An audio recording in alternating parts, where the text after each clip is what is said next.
is where we left things off. As the dread demon of despair disappears, the lot of you suddenly snap back to.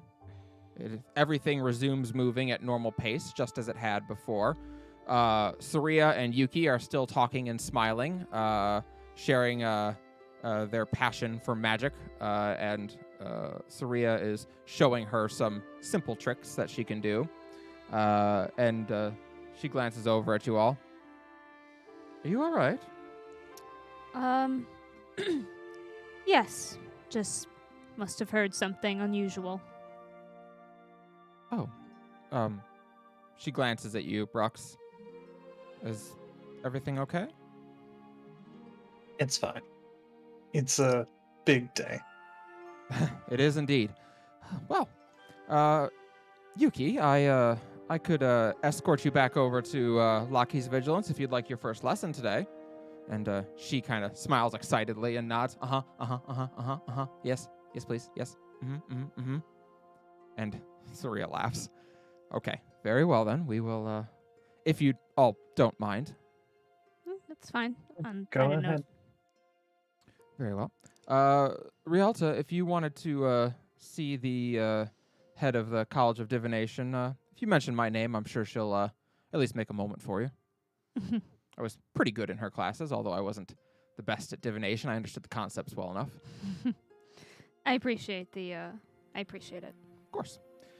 She walks over and hugs Brooks once more. Yeah. Before she takes Yuki's hand, and you see them depart and start making their way towards Lockheed's Vigilance. Where would the rest of you like to go? Well, I'm going to the tower. I'll go with Rialta. Melody's still kind of like a little shocked. One hand is like holding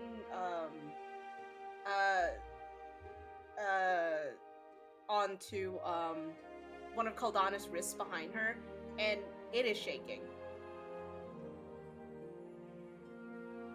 I was gonna put an arm or a hand on Melody's shoulder. You good?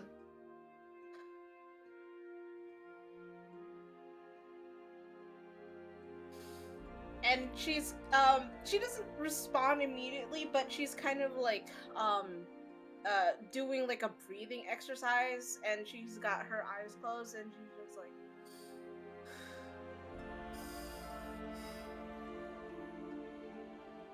oh, that was scary. Yeah, we're still alive. That's really important. Oh, I didn't know she could do that. Oh.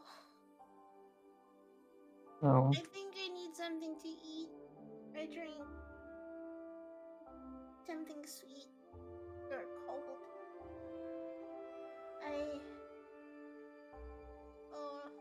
I don't think I'm okay.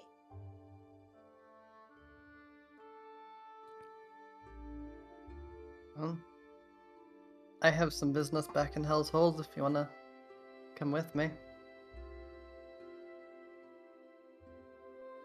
Is it a good idea to separate right now, though? If you all want to join me to see Professor Faulkner, you may, but that is where I need to head before we depart. I think I have some business, hopefully, with the professor as well, assuming everything goes right. Right. Anyone's welcome to join us, but you also do not have to. I trust we will see each other shortly. It's after this evening we have, and there's no way to accelerate the timeline, so Right. maybe go get some food, rest up, enjoy yourselves, prepare for the journey ahead. It only gets harder from here, I suspect. Indeed. Yes, I'll go with you. Um, To Caldana and Melody. we can save you seats if you like. Don't wait up for us, but I appreciate it. Thank you.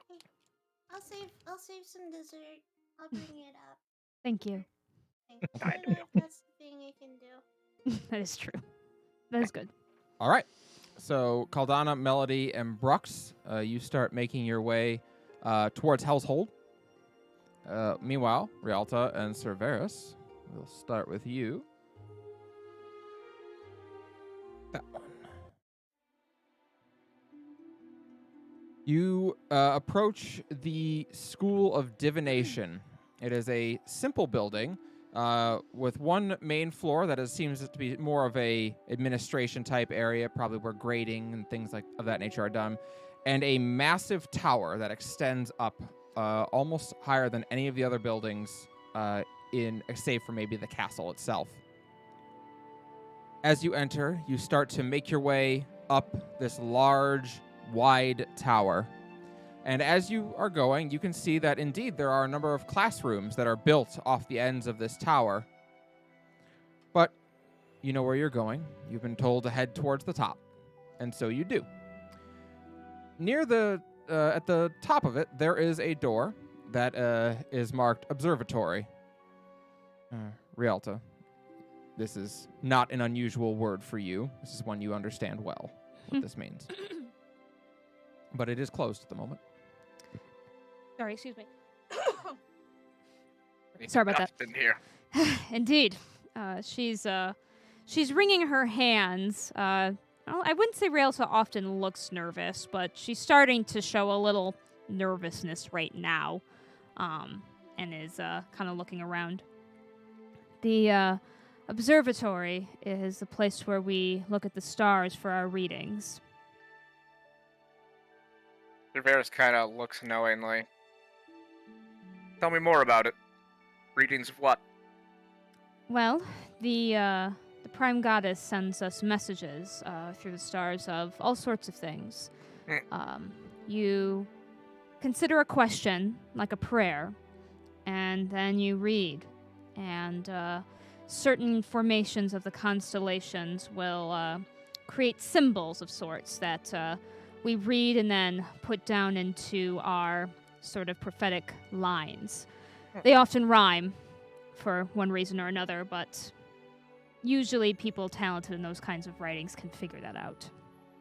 And these come to you through inspiration or through a literal reading of the language of the stars, so to speak? The stars themselves do not write in a alphabetical language, but they show us symbols. And those symbols, how to explain? She kind of thinks for a moment. When you look at a painting, and you might see someone sitting underneath a tree. You know that the painting literally is a tree. It is green leaves. There is a bright sun, and someone is sitting underneath it. Those are the literal symbols, but you might interpret it as someone enjoying a summer day, or that someone is contemplating during the middle of the solstice. That's how it more works. You take the symbols from the stars and then you kind of put them together in different meanings. A symbol for birds, for instance, could mean literal birds, or as I've had to learn, could mean a movement of where birds are going, and that could be important for sake of weather patterns or things like that. So, then, seems almost more an art than a science. Would you agree, or? I would, which was a struggle for me. I was very good at pointing out the symbols. You know, that's all memorization.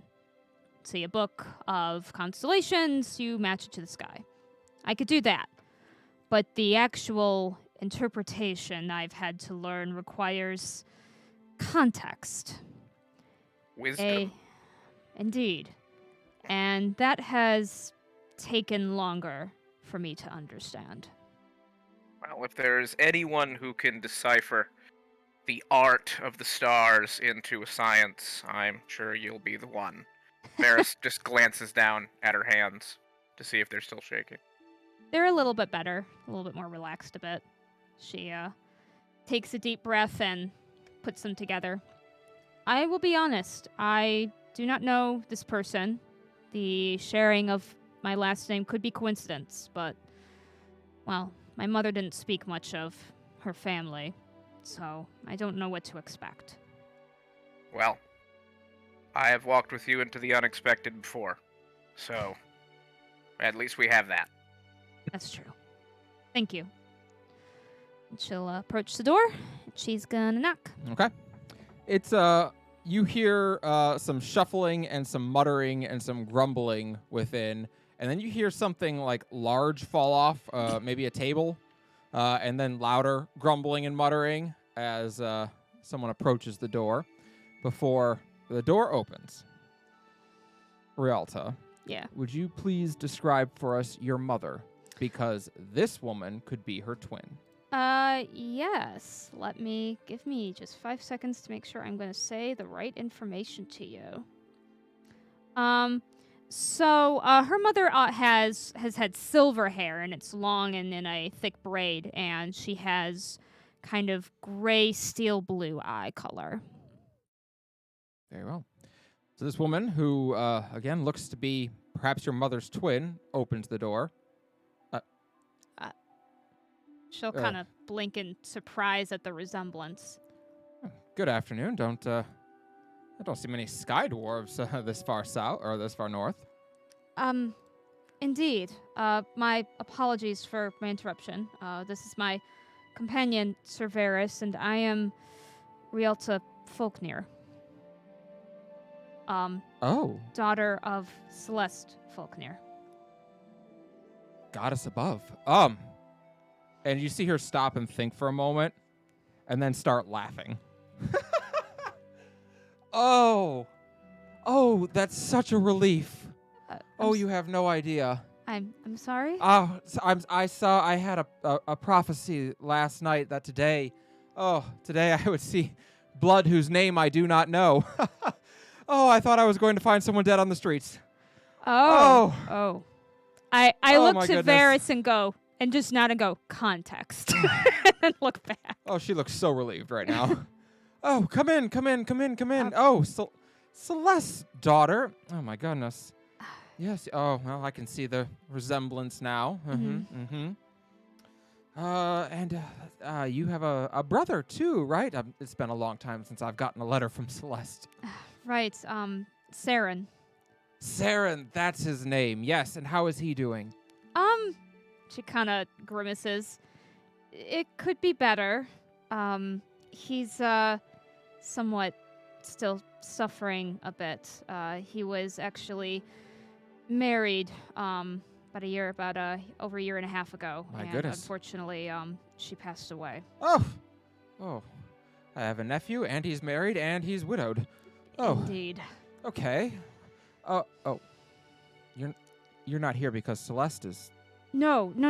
She's fine. Oh. No, actually, Saren had left rather abruptly. I see. am here to help him.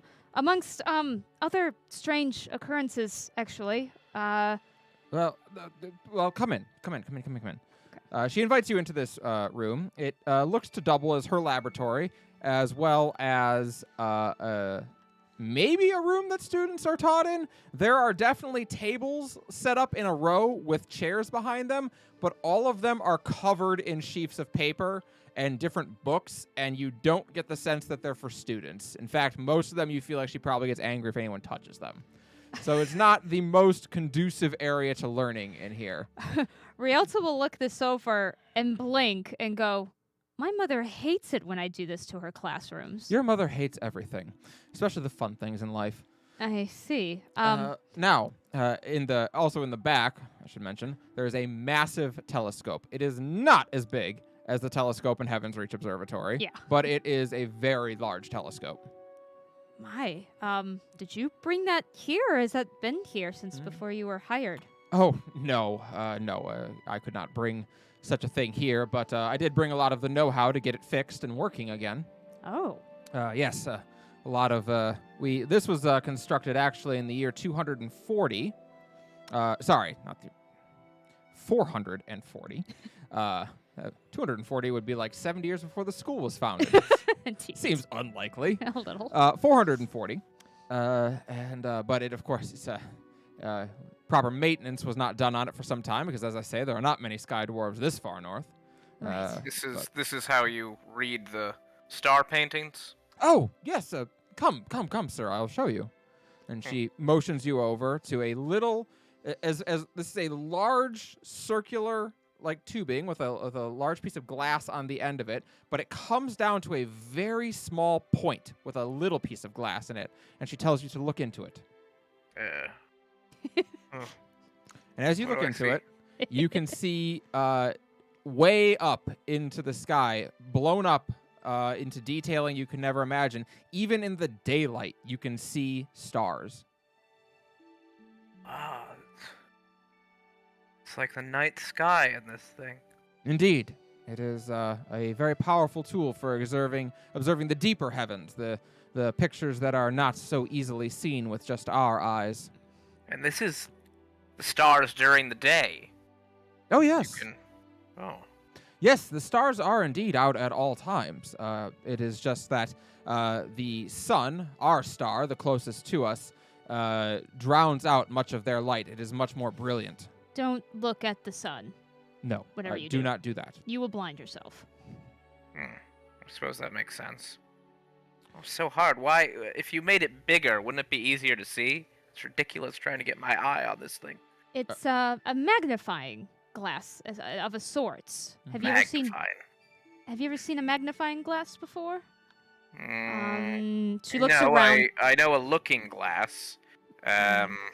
No, this would be a magnifying glass is a fascinating device. It is a curved mirror, or a curved piece of glass, that takes a larger sight and condenses it down into a smaller thing, thereby making it appear large in your eye. You can see Curved details up mirror. close. Oh, I knew a knight that had a curved mirror. It made him look very fat when he looked at it. Like that? So are the somewhat- stars fatter in this? They're not She, nearly as tall, and it's not quite as it's- funny either. It's, She looks to Rialta. I Well, it is lovely to see you, dear. What can I do for you? well, I suppose wanted to introduce myself again. Yes, apologies. Celeste and I have not spoken in some time. Indeed. I suppose is there more family here than I know of? Oh, no. I am something of an outcast from our society. I'm sorry, an outcast? Yes. I came up to visit once and attend a class here at the College of Arcanum, and I thought it was criminal that their telescope not work properly. When I returned home with the idea of, fixing it and bringing our technologies up there to do so, I was voted down.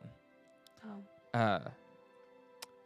But ever the single-minded individual that I was, I decided to just borrow some of the pieces and bring them up here. Well, I was informed quite quickly that I was not welcome to come back. I see. I'm sorry, I had no idea. Think nothing of it. Decisions made when you were still very young. Right. You must have been. You couldn't have been more than 2. Well, much has happened, I suppose, since then. She kind of scratched the back of her head a little awkwardly. Indeed, dangerous things in the stars these days. Yes. What have you foreseen? She gives you a very serious look, as if she's trying to gauge how much she should share with you. Are you the sort that wishes to know of a bad thing before it happens, or do you like to be surprised? Oh, I do not like surprises. Even if...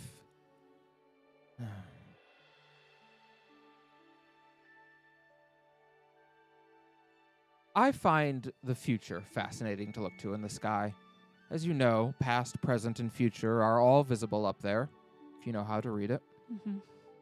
The future is the one that has always interested me most. I no longer see pictures from the future up there. What do you mean? Exactly as I say. I no longer see pictures of the future up there. You don't see anything? Not in a year. Well, that's strange. Indeed. Hmm. However, if there's anything that is a belief of mine, it is that the future is not written. As much as we like to pretend that it is so in the sky, the future can always be changed. You have control of your own destiny, and I like to believe that one day I will again see pictures in the sky. What would cause such events? As in, what would cause me to no longer see pictures? Right. There not being a future. If there is naught for me to see. Mm. Or perhaps I'm getting old and my eyes don't work as well as they once did. Do not fret, my dear. Well, there is something that, I somewhat saw. Saren first saw, and then myself, that I assumed was of the future. Well, let me have a look. She gets some her scribbles out and pulls out a page that should just cut this open. That has some scrawlings of constellations with several notes around them before having a writing that she points to, where she shows when the twins clash at Red Rock's crest, then shalt the moon rise in the west. If thou wouldst avert suffering and violence, seekest thou the whispers in silence. That is an interesting interpretation of the star patterns that you saw. You came up with this. No, my Saren did. And he takes this to mean that... He could turn back time. That is a possible interpretation of what is written here, although I don't typically go for time turning back in my readings. That is not something I've ever heard of. But it is a possible interpretation of what is written, of what is read here. I fear he wants it to mean that. I worry it means an unnatural cause to occur, something that could hurt or ruin the world. Well, that would fall more in line with what I see nowadays, wouldn't it? Indeed.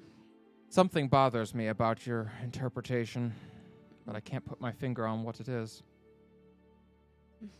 May I make a copy of this? Certainly. Thank you.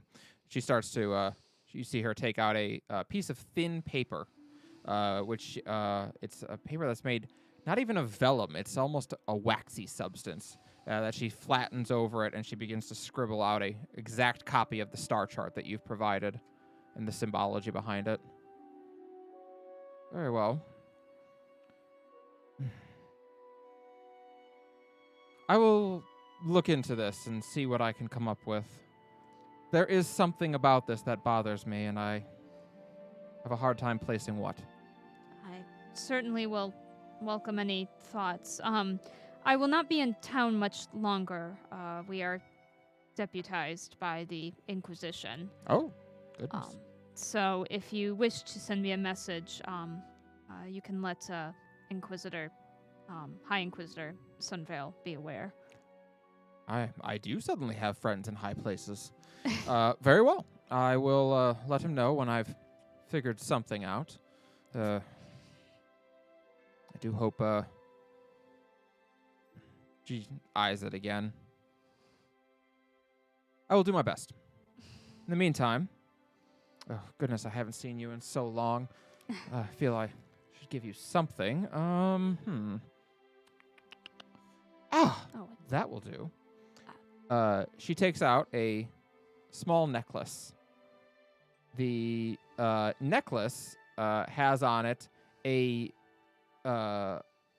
it looks like a monocle, if you had to guess. It hangs on a small chain, a very thin silver chain, and it has a little tiny glass piece on the end of it, and she hands it to you. You're too kind. What is it? That is a tool of my own invention. You can place it over your eye to gain another level of magnification, even looking through a telescope. It should aid you as you try to divine the stars, and as I can't see anything in them anymore, well, it might serve you better than it does me right now. She runs over to the telescope and tries it out, just to see what it looks like. You may divine the stars if you like. You may use your divine the stars ability, and you may lower the amount you have to roll by 3. Okay. While equipped, it lowers your check for clearing it by 3. Do the stars look particularly fat with that? They're very big. Sorry, I thought I had it written in here what this does. I'm so sorry. Give me 1 second because I can't remember. Is it proficiency bonus normally? It's proficiency plus d20. Yep. Okay, let me just roll in here.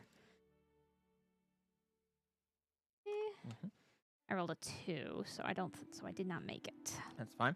So you look through. It's very hard during the daytime, even with the telescope and even with this. During the daytime, it is not easy to read the stars. Although, as you look up, you kind of see what she's referring to.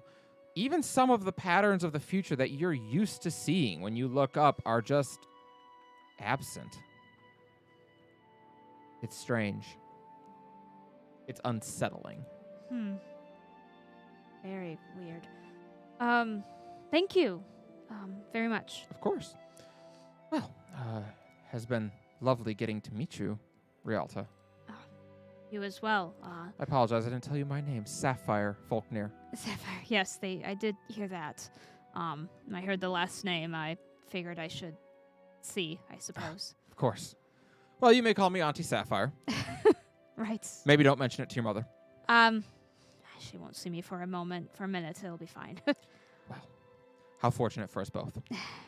Mr. Varus, did you have something you wish to ask? Oh, well, I wouldn't wish to intrude on family business, but I do have something of a question, and we have the, unprecedented opportunity to access your knowledge, Professor, if you would indulge me. I'm more than happy to answer what I can. My understanding, weak as it is, of divination magic is that it allows a level of identification, location of either people, places, or objects. Is that accurate? That is true. Divination simply refers to the magic of understanding that which usually cannot be understood. This may refer to events of the future, knowledge of the divine, locations of things. Can it be used to find someone? A person? An entity? There is scrying magic, which is capable of doing that. Got you, and that's a type of divination, then? It is.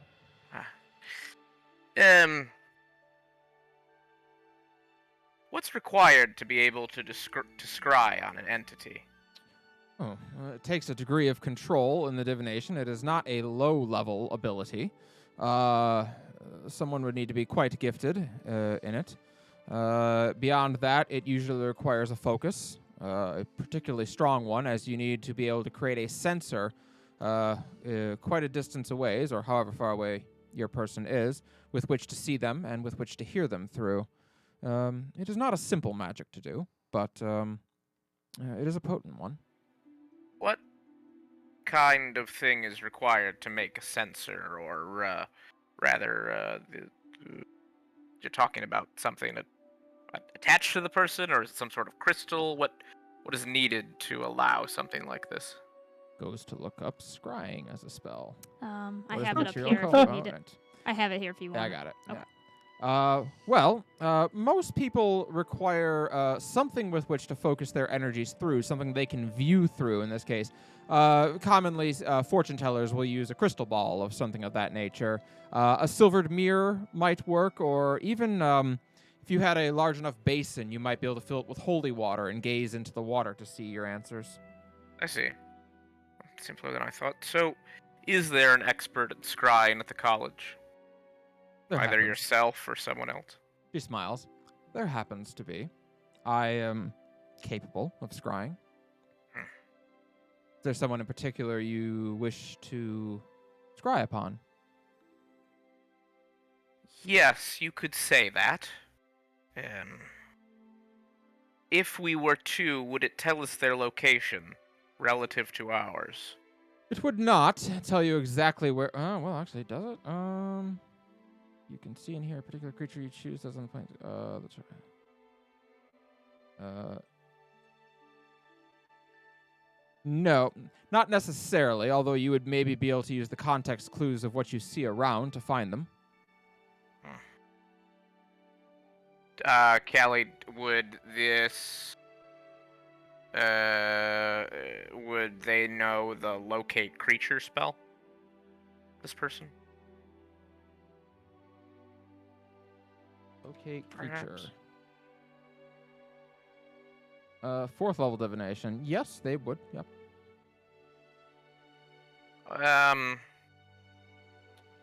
Yep. I'm trying to locate an entity.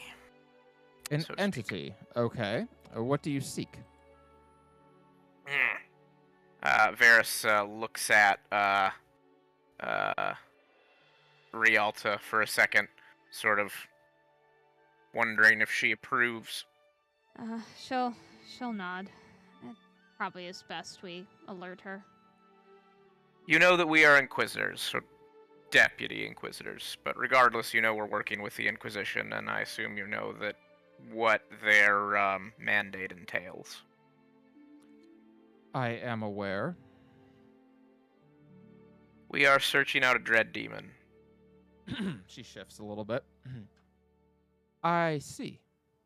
There is no question that the demon is active and alive, so to speak. And I will fully admit that based on my limited understanding of the beings, even my sharing that with you has increased the risk of the creature and further provided it with an opportunity to sink its claws into reality, so to speak. My question is, do you think you could locate them? Well, I have 2 different methodologies I could attempt to employ. There is a locate creature spell, which could be used, although that one specifically has a range of about 1,000 feet. So if they're beyond that, I wouldn't find them. The scrying spell can locate anybody on the continent. But as I say, you will only have the context of what is around them to be able to determine where they are. At least it would give us an opportunity. What do you think, Rialta? Something maybe to think on and consult the others about? We'll maybe consult the others. I just want to be mindful of looking for such a thing. We have to find it. I know. We're at a disadvantage in everywhere we go. We are behind. We have to go on the offensive. But yes, of course, I understand. Very so I'm sorry I'm bothering you with additional things. We will be leaving tomorrow morning. I assure you that if you are willing to assist the Inquisition, if you would be willing, we'll send you our answer of whether we wish to engage in this or not before we leave. Would that be sufficient, Professor? I will consider your proposal. Thank you. Rialta, very lovely to see you again now that you are capable of speech. Yes, hopefully capable of a little more than I was at 2. You seem quite capable to me. Thank you. Sir Varys. Of Lovely course, meeting you as well. It was. I'm sorry to have intruded on a family moment. Not at all. It's fine. So, as the pair of you depart, we'll jump over to Hell's Hold, where Caldana, Brux, and Melody have just arrived. Caldana, you start making your way down towards the Ruby Razor, And as you enter, the tiefling man that you commissioned just yesterday looks up with a degree of surprise. Oh, welcome back. Shouldn't be so surprised. Of course, you're back. You made your commission. Thank you for last night, both Melody and Caldana. Thank you both for last night. It was more her than me. Well, either way. What'd I do? The song. Thank you. It was, I know a small thing, but a lot of us were. You don't think that people call you Scalaborn from the time that you're a child, and you tell yourself that it's not true and that they're just bigots and that they don't know anything, and then she talks to you and you start to doubt yourself. Well, I sort of know what that's like. Everywhere I go, and I've been to a lot of places. Everyone kind of gives me a wide berth, so to speak. He gives a sympathetic nod. And that sucks because I like to be around people so I can sing for them.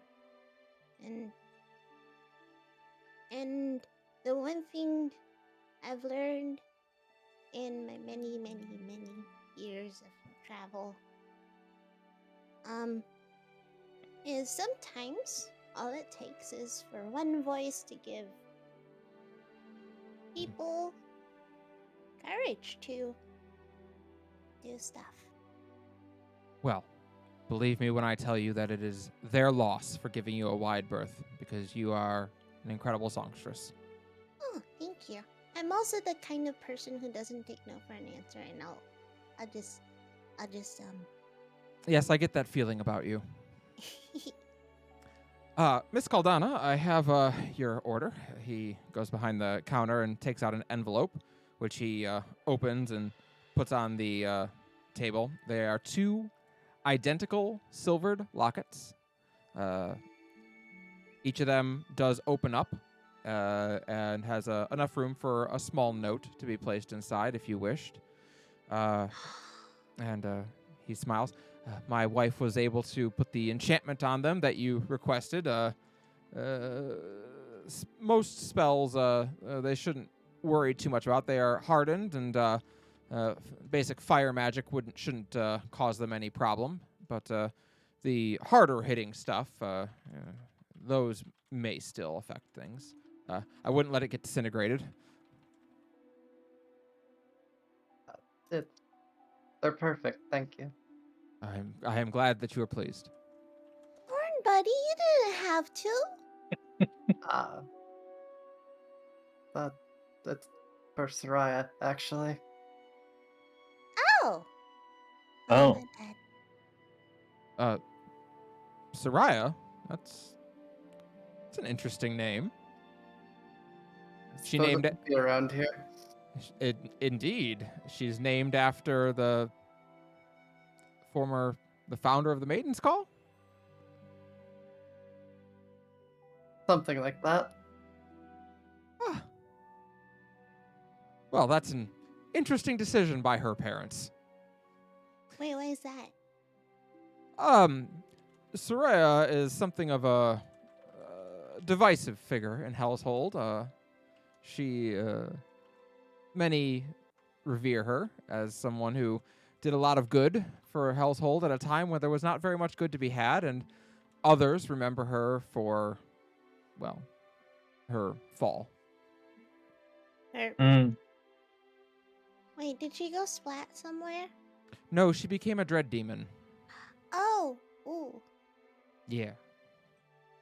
So, yes, there are differing opinions of Soraya in this community, but well, The Ruby Razor was founded when she was still running many things here. In fact, it was a loan from her that actually founded the Ruby Razor. So, on behalf of my great-great-great-great-grandfather, I can't be too upset. Wait, I'm confused. If she did a lot of good, then why didn't she fall?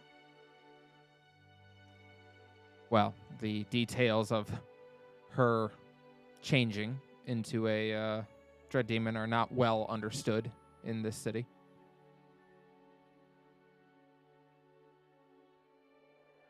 Hmm. Well, I've taken enough of your time. Ms. Caldana, thank you so much for your business. I appreciate it. Thank you. If there's ever anything else you need, feel free. If I'm ever back in town, I will. Excellent. You all depart. Make your way back over to the Stuck Pig, where you're able to reconvene with Rialta and Cerberus as they arrive back, and you all have lunch. While we're What's Yeah. at for lunch, lunch? Huh? What's for What's lunch? for lunch? They're having sandwiches for lunch. The large pig that was at the table, the large pig that was at the table last night has now been made into ham sandwiches. Fuck yes, I love a hammy Sammy. Yep. You do love ham sandwiches. What kind of cheese they got for this bad boy? Mini Hammy Sammys they- are so good. It is goat cheese. Hell yeah. Cerberus is like, shit, we got goat and ham on the menu? It must be my birthday. It's your Uh, birthday? Why am I finding out like so many things about you guys? Cerberus would do a face palm, but he's face deep in sandwich right now. while we're It's an eating, expression. Caldana is going to do something that's probably sacrilege to Rialta. She's going to take out the journal and like cut out one of the pages in the back and start writing on it.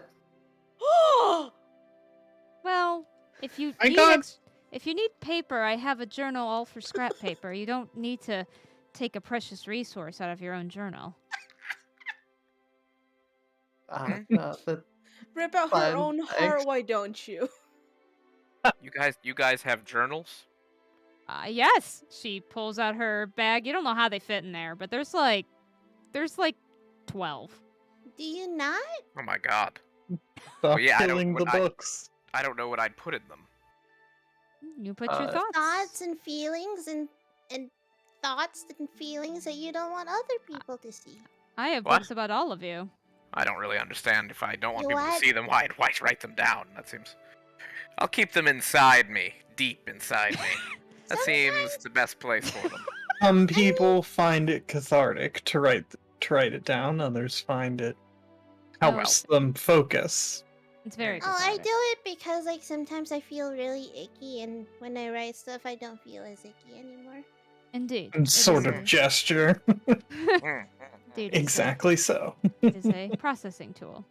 But Like a ritual. yes, Hmm. like a ritual for writing. No, I like that. I prefer bloodletting, but I think that makes sense. Don't Hmm. touch my journal. Oh, that's alright. Leeches can't attach to journals. I think everyone's already gone to my journal number 6. Just gonna smirk. I have no idea what you're talking about. I Yeah, know indeed, your your sixth handwriting. journal is well loved by many people at this point. How did you all get past the charm? You have so many Touching- types of handwriting. It's not mine. She looks at the 3 of them. Wait, has everyone been writing in the journal? Smile Yes. back. Have you not? I didn't know that was a thing we were doing. Well, I didn't feel- either, but Keldana thought it'd be funny, and then Melody wanted to get in on it, and then Brooks decided to add her own notes, and well, here we are. Well, I feel You a should certain way really about take this. your own turn. I could, but I don't know. I feel a certain way about this. I think I'm just going to push it deep down inside like it belongs and Mm. put this sandwich on top of it. Oh, but you don't want to know what we wrote about you? What? You're writing about me? Hold on. And for What? the first About all time, of like us, Melody has like the biggest shit-eating grin on her face. Now, it's very frustrating. We did not all agree on a equal method of making sure that we have similar notes on everyone. No, that's very fair, Rialta, and I think that's an excellent point. Melody, how do you get the journal? How do you get it from her bag? Oh, How do you do that? well, I pull out my own bag. I mean, Wait. I don't get it from her bag. Oh, I thought everyone was writing in that journal. Number 6. Yeah. Here you Yeah. go. You're just giving this stuff away? Oh my god, hold on. This will be much easier now. I'm not weird. I don't know. You that's are, really weird. and that's Oh. coming from me. Alright, this part's fair. Also, Nothing to be ashamed of. They wrote about you too, Rialta. I know. You did? Yes, I have. It's her journal. It's I've- kind of a little, I- little weird if she doesn't see it. Hold on, where's my... I need a pen. I'm going to write something in this journal. I give you a pen. Mm. Rialta's special because she has pens of many colors. I feel a way about this. I There know you go. it's. Thank you. I look at what he wrote. Kind of helped. Not as much as you made it sound, Melody, but maybe I need to practice it more. Practice Hey, does he's- help with that. Yeah, it's like singing. You just gotta do it a lot, and then it gets easier. So, Makes Keldana. sense, actually. So, Keldana, why are you ripping paper from the journal I lent you?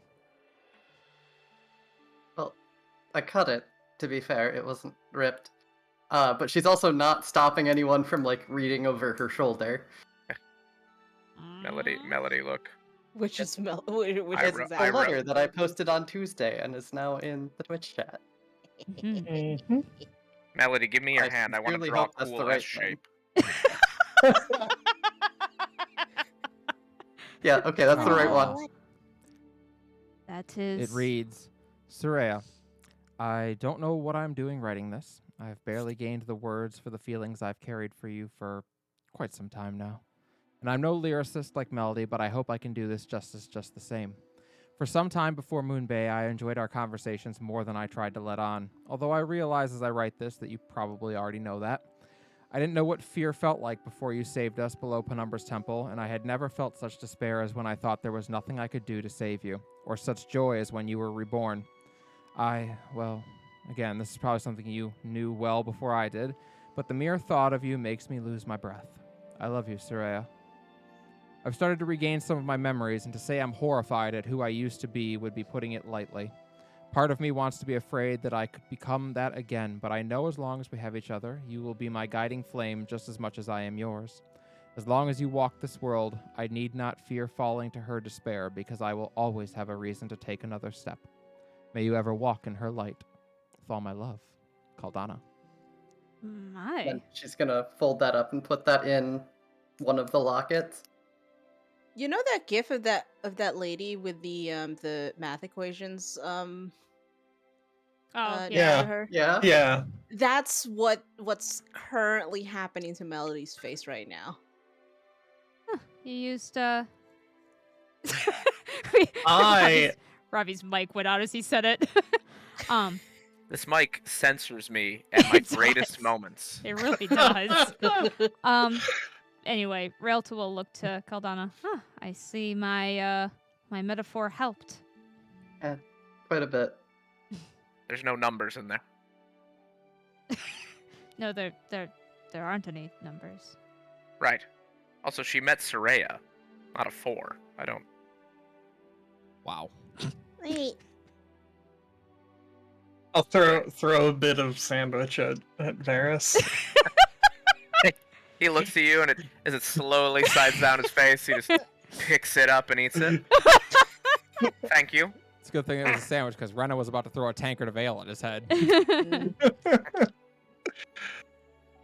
wait.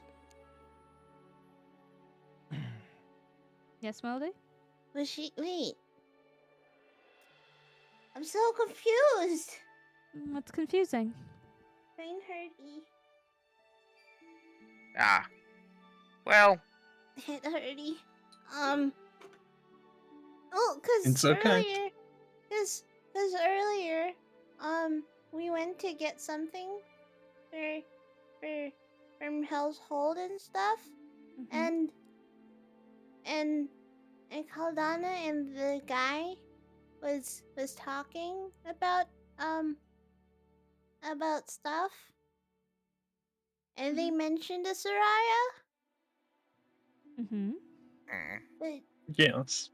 but the name was by the person who founded the Maiden's Call, and apparently they turned into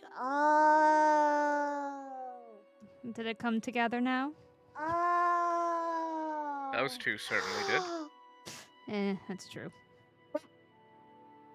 Wait, hard buddy, Mm. hard Mhm. buddy. I What? have a question. I have a We're- question. We're not I part have a of very this. important Wait, question. no, we I don't need have to- I horns. need to- No. I need to Hey. tell- True. What's the question? Oh well, it's less of a question, but it's more of a. Oh no. Oh no. Oh, I just realized something. Pardon, buddy. So, a few nights ago, I think this was the night before we left Mumbai. Mm. That's where I know her voice. That's why her voice sounded so familiar. Yeah, we all heard it. We did. Yes, we did. She was Sure. like, Mr. Bird Paperworks. Okay. Oh right. So, you all enjoy your afternoon. It is a relatively peaceful afternoon as you all recover. You do some shopping. You now have your magic items that you selected. Woo! Woo! You can subtract 6,000 Not the from the really party good loot. ones, already did. though. Nope, you only get uncommon ones because you didn't want to do a favor for Jesse Silver. Mine's so- really No, good. no, I mean, no, they no, are no, still really no. good. No, they didn't. Yes, by a vote of 4-1, the Whispers chose not to do a favor for Jesse Silver. What? So you're able to get your uncommon magic Crazy. items that you all selected. Yes. Caldana, you've noticed more and more of your memories beginning to return. Ever since that one broke through in Hell's Hold, more of your memories have been coming back. So you're welcome to ask questions about what you remember if you like, or tell me what you remember. So, but the day moves along, and as evening starts to settle in. Cerberus is raising his hand. I apologize. Go ahead, Severus. Is she growing an evil mustache? She is not. Okay. Are her eyes turning yellow though? No. That's good. Okay. Not a Sith. Not Not a a Sith. Sith. No, that's true. The Redskin's already there, so. It's kind of, yeah. Yeah. I thought tieflings all had yellow eyes. And They, she- well, they have amber eyes, so I guess Oh. kind of. Wait, Ooh. and doesn't she have like an energy flaming reddish sword? I mean, Yeah. it can flame, yes. So Dear. there are some parallels. Oh dear. Yeah. Uh-oh. Oh my. What do you feel about the number 2? You say it's a rule or an option? Hmm? So All right. that evening, All right, let's move along. that evening, you are all summoned back to Lockheed's vigilance. You get a message on your sending stone from Inquisitor Sunvale. Oh, we got it? Yes. Cool. Immediately requesting you back at Lockheed's vigilance. All right. So you make your way and are Okay. quickly shown into the office, where Captain Lyra has joined the High Inquisitor. Both of them have rather grim looks on their face as you all enter. The High Inquisitor acknowledges you first.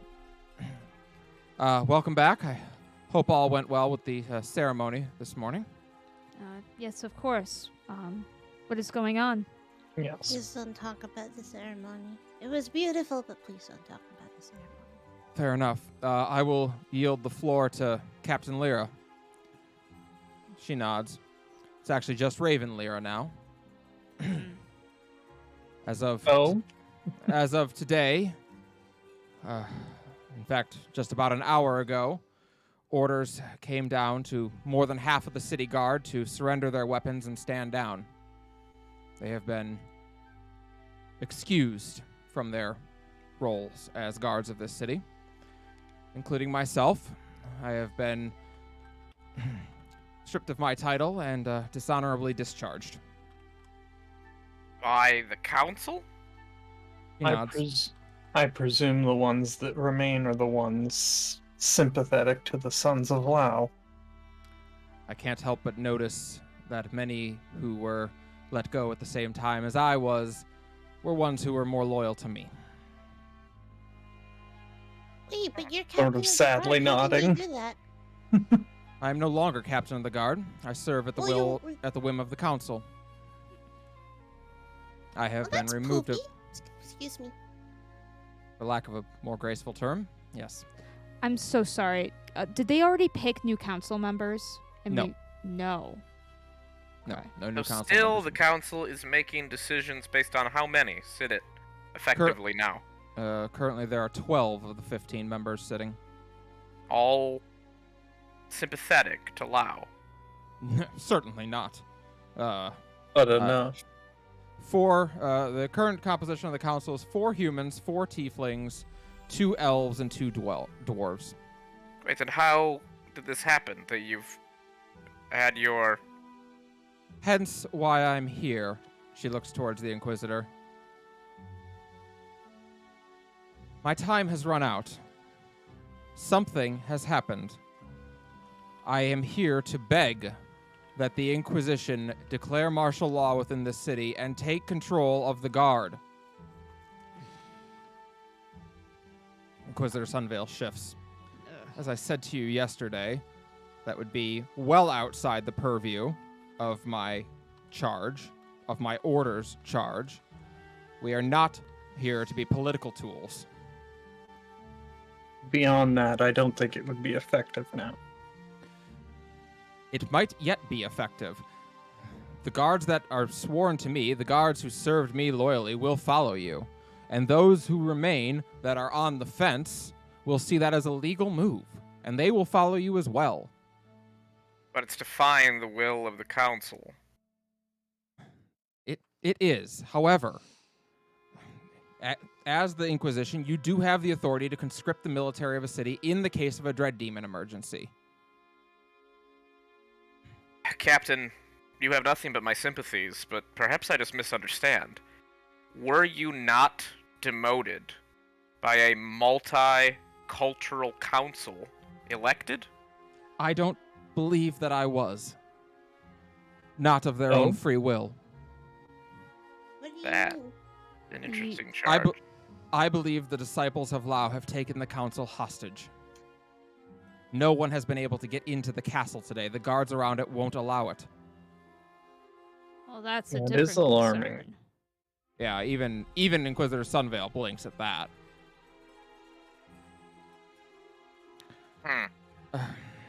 What do they stand to gain from doing that? Because wouldn't this just kind of make them look really bad? I don't believe they care how bad they look. I believe Not they if they believe have control. correct. I believe that the ends will justify whatever means they must use in their eyes. But we can't fall to the same thing, Captain. Of course not. But in the meantime, I know not what else to suggest. Well, what if we do a strike team? I'm thinking the exact same thing. If we Yes. can cement proof of your accusations that the council is indeed manipulated, or perhaps if something as audacious as either control or kidnapping, to your point, has been done, well, then perhaps, High Inquisitor, that would be information that would help you make your decision. But at the moment, while I agree that it is suspicious, we don't, if I understand, Master Lyra, that have any evidence that this has happened.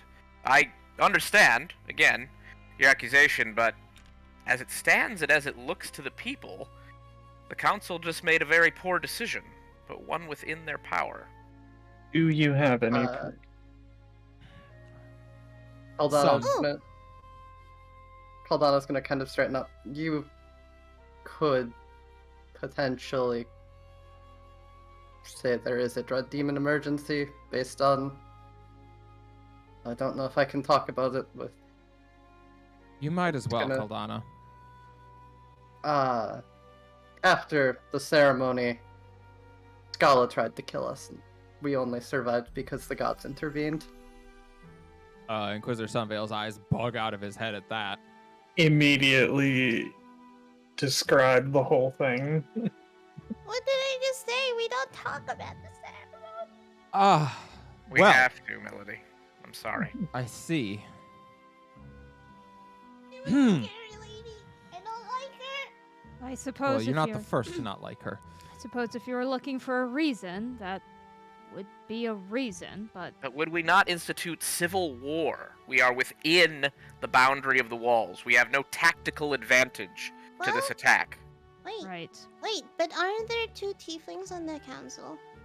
There's 4. Four. And There's 4. supposedly, they have stripped ex-Captain Lyra of their position. No, Despite no, the no, fact that Yes? No, wait, because okay, so like the thingy that happened in Household happened because of what you know who did. Yes. Right? Mhm. Yes. Well, we could confirm with the 4 tieflings on the council and ask if they also heard something. They are currently And- in Castle Highguard.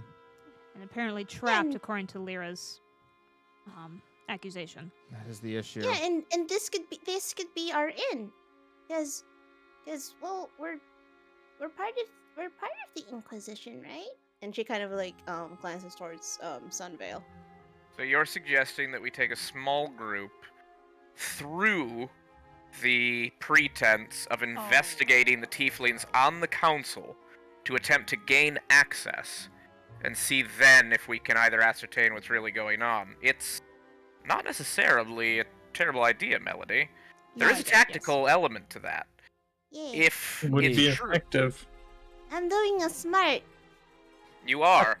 If it's true that there is a prejudice at play here that is influencing not only this entire situation, but the guards left with authority, playing on those racist sympathies may get us the access we need without violence. That's true. And also Inquisitors- confirm that they are alive. Inquisitor Most Sunveil importantly. considers this for a long time. Like, we're Nevertheless, not invading. We're doing investigations, and because we're the Inquisition, it's gotta be important. And they haven't formally declared. There is the argument that since they have not formally declared, resistance to this, if we are able to apply the Inquisition's actual charter, the right to investigate concerns regarding dread demons, perhaps we can manipulate them to let us in, or at the very least, force their hand. But that's the risk, because if we force their hand, the potential hostages they have could end up dead. We don't know. I see. And if those tieflings end up dead, Hell's Hold Rebels, goes to and hell. then we have a war regardless. Indeed. A three-pronged one instead of 2. Very well. He nods and he stands up. Meteor swarm on the whole place. I agree. No. Start over. Stands up. Raven, I require you to understand that despite all this, Blackheath's Inquisition is not a political faction. I have bent the rules of our charter as far as they can bend the last few nights. If we go there, and we find out that indeed the disciples of Lao have instituted a coup, I will have to do one in exchange to take them out of power. Raven nods. Then that is exactly what I am asking you to do. He nods. No matter how I look at it, there will be a period of time where the Inquisition will have to take power. If for no other reason than until we can reestablish you as head of the guard. Raven, While we are doing this, I want you to go around the city, muster as many people as you can to the courtyard.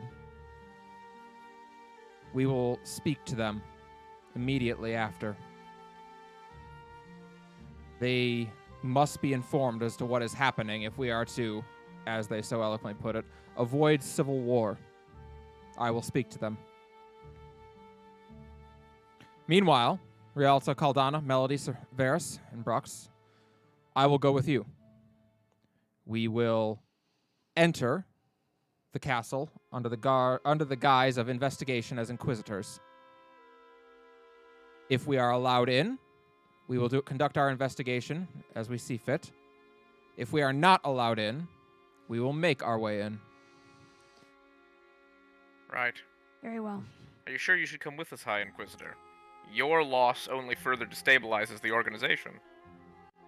He nods. Indeed. Also, do we really think they're going to let me in? He looks at you, Caldana, very seriously.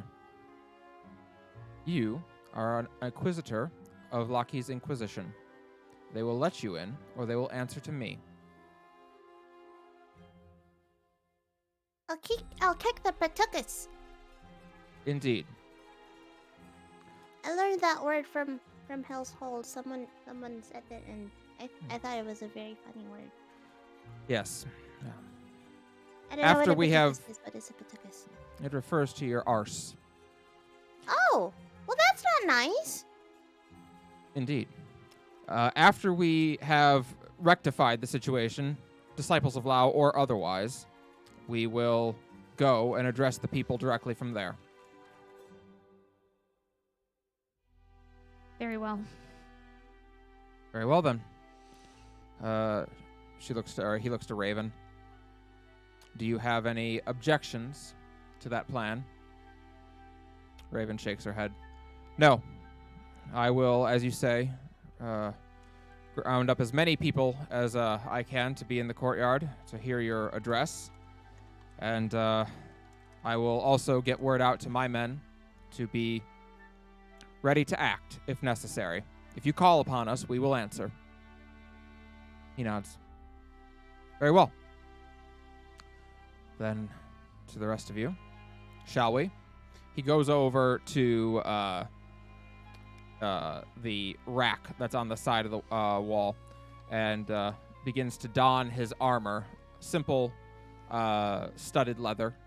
No, sorry, it's a breastplate that he wears. And he draws his sword, which you remember, Redemption, he called it, which he puts on his hip. And then he straightens his tie. Well, shall we then? Let us. Okay. I need this music.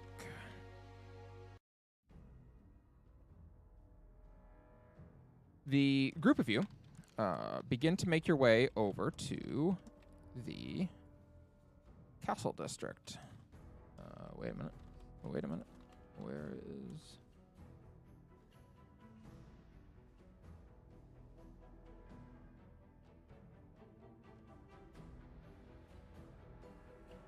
The group of you make your way over to the castle district.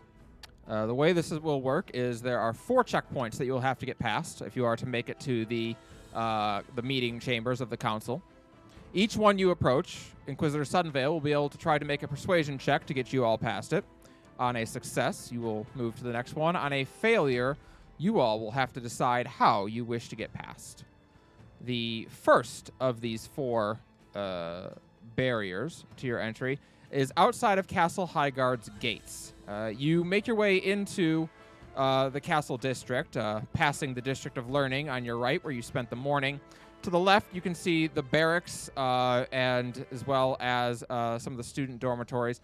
In the barracks, there are a great deal of guards there who seem to be going through some recently vacated armor and weapons to decide what they'll be taking. But you make your way over towards Castle Highguard itself. You will find yourself in a very large courtyard that extends all the way back out towards the District of Learning and the barracks. At the end of it, you enter. You find a portcullis, above which there is a large parapet. You approach, and there are indeed a group of 3 guards standing out front of it, all of them human, who hold up their hands. Halt! I'm sorry, there is no entry permitted into the castle this day. Inquisitor Sunvale nods. I am the High Inquisitor of Loki's Inquisition. As part of our charter, we are permitted to investigate any and all rumors of dread demons. I understand there has been a claim made about the castle, and we are here to investigate. He will attempt to make a persuasion check. Can I assist? You may. What do you say? I'm just gonna look at one of them and go, I was there in household and very important business. Very well. All right. So 24 is the first one. Did that actually send over? I don't know if it did. It did. It did? He Okay, Yeah. great. Excellent. 24, which is enough. So they kind of all, they So? all glance at each other nervously, and they're like, Dread Demon? Well, I suppose it's the Inquisition. What are we going to say? No?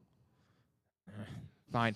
Very well. And they open the gates, and you are able to pass through this first barrier. To approach, you enter into the castle proper. There's a garden here on the right side, and on the left side, a large reflecting pool. But that is not what interests you, of course. You are making your way towards the large oaken doors that lead to this 2-story keep. Outside of that, there is slightly more of a presence. There are 4 guards here. There are 2 holding crossbows and 2 holding spears. As you approach, one of them looks to the others, having been assured that no one was allowed through the portcullis. Once again, Inquisitor Sunvale explains what he is doing here. We will. So 19, which is not enough. These guards are a little bit more reticent. How would you all like to proceed in getting past here? Start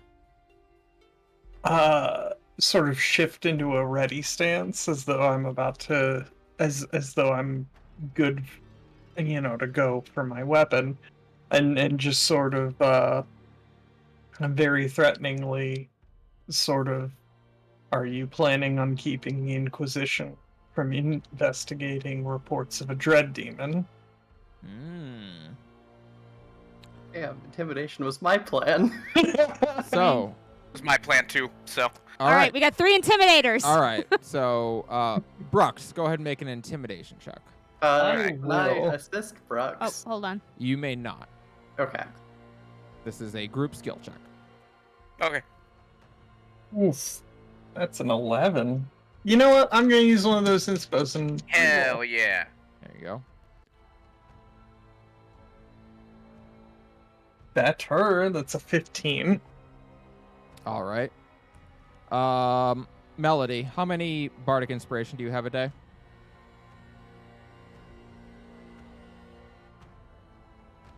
Mel, you there? He's muted. All right. Well, it's going to cost Melody a bardic inspiration. But indeed, you are all able to convince them that that's not a fight that they want. First of all, there's a very large Uruk woman and a very large Dragonborn woman.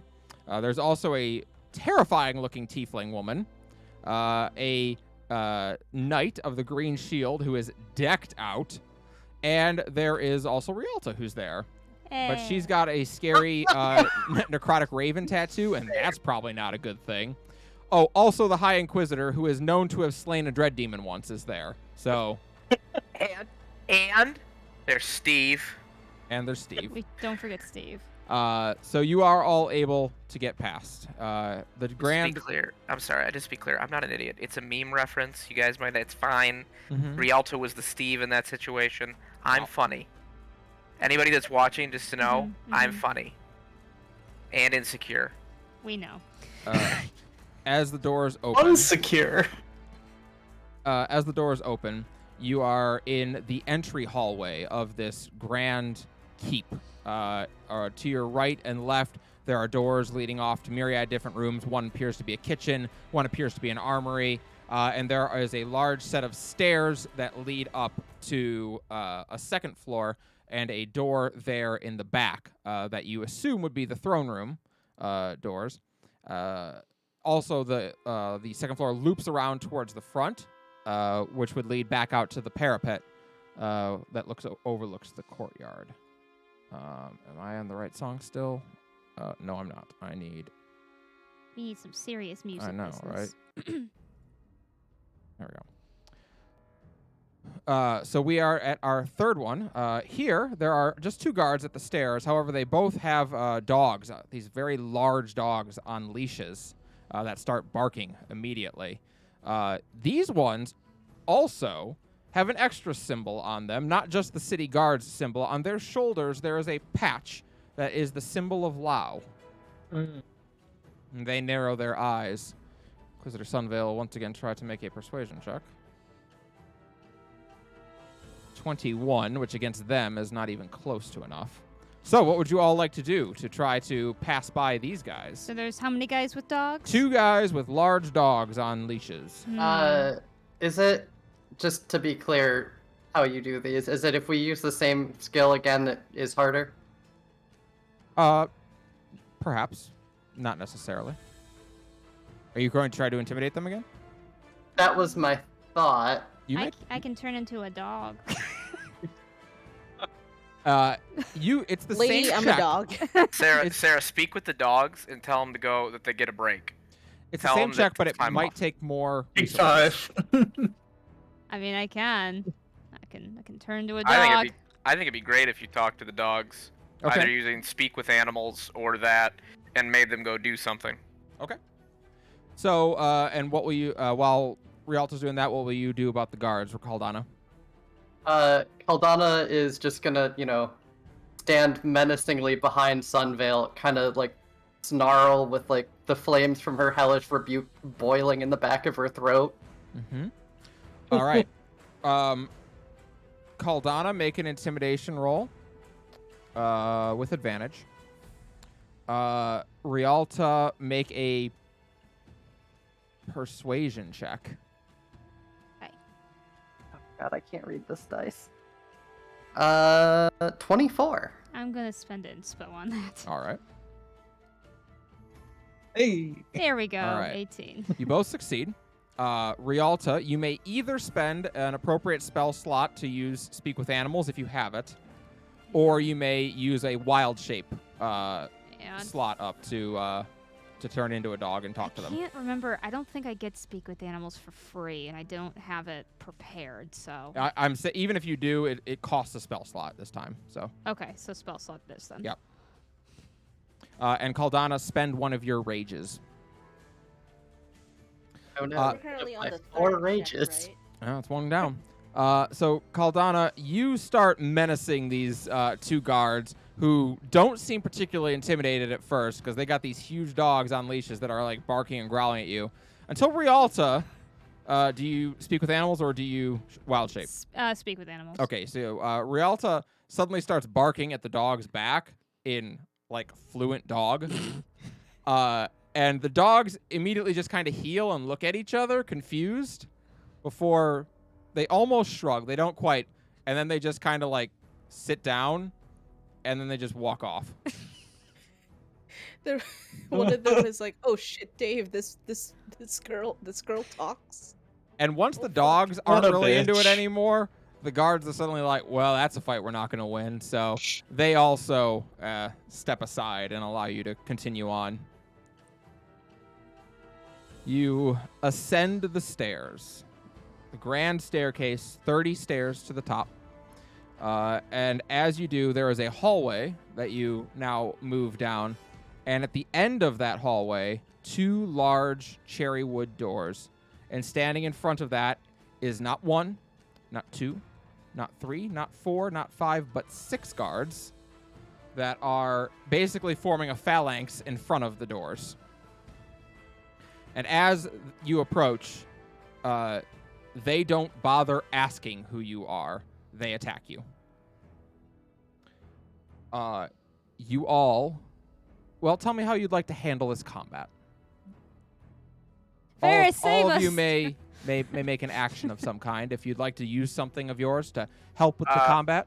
I I would would like like to rage. All right, Caldana will spend a rage. I would like to channel divinity to entangle, and I would like to, if we're in a stone place, I can still call the vines from anywhere, so I would like to use the vines to rip through the very ground, walls, and ceiling, and entrap these people with it. Okay, you'll spend a channel divinity. Question: is there like one of those like gigantic pillars that's like, or well, not pillars, but like columns? It's like This whole lining- hallway has statues on the sides of it of prior kings. Callie. One sec, let me finish the melody.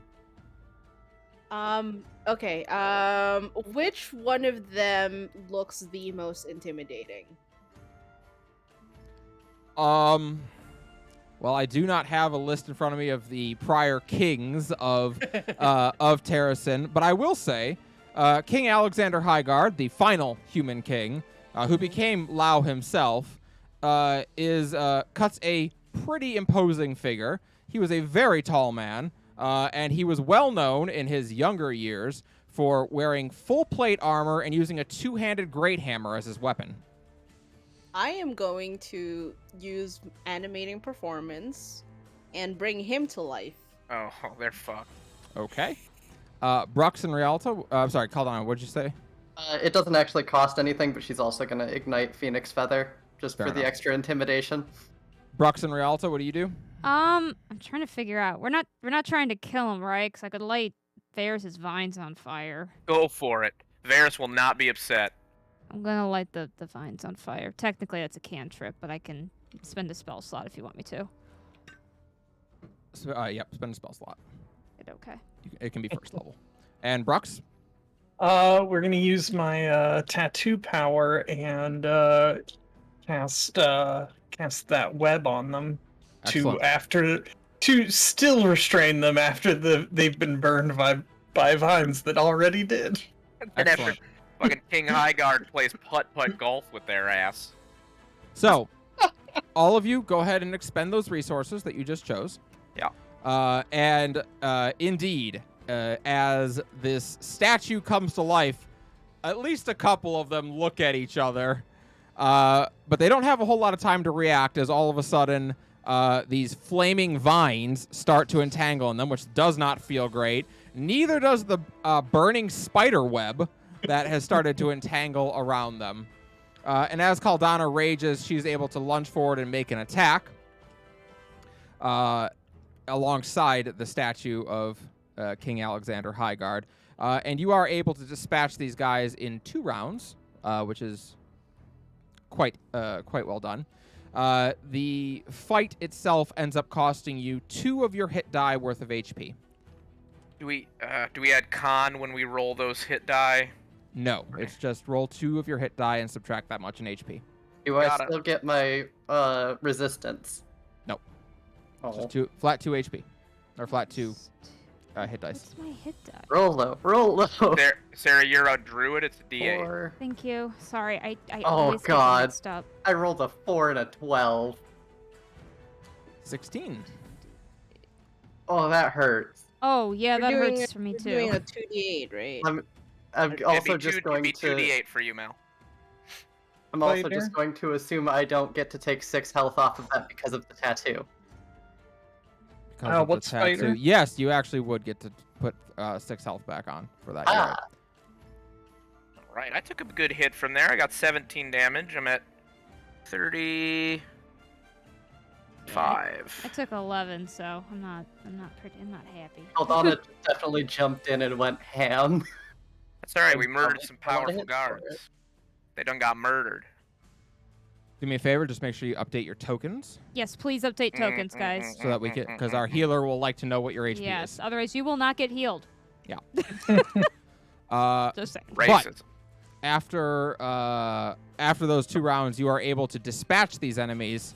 They are all pulled to the side and restrained there amongst the burning flames. A couple of them do not survive the combat, particularly the one that got crushed by the statue of King Lao or King Haidar, Or and the one that Caldana murdered with Phoenix Feather.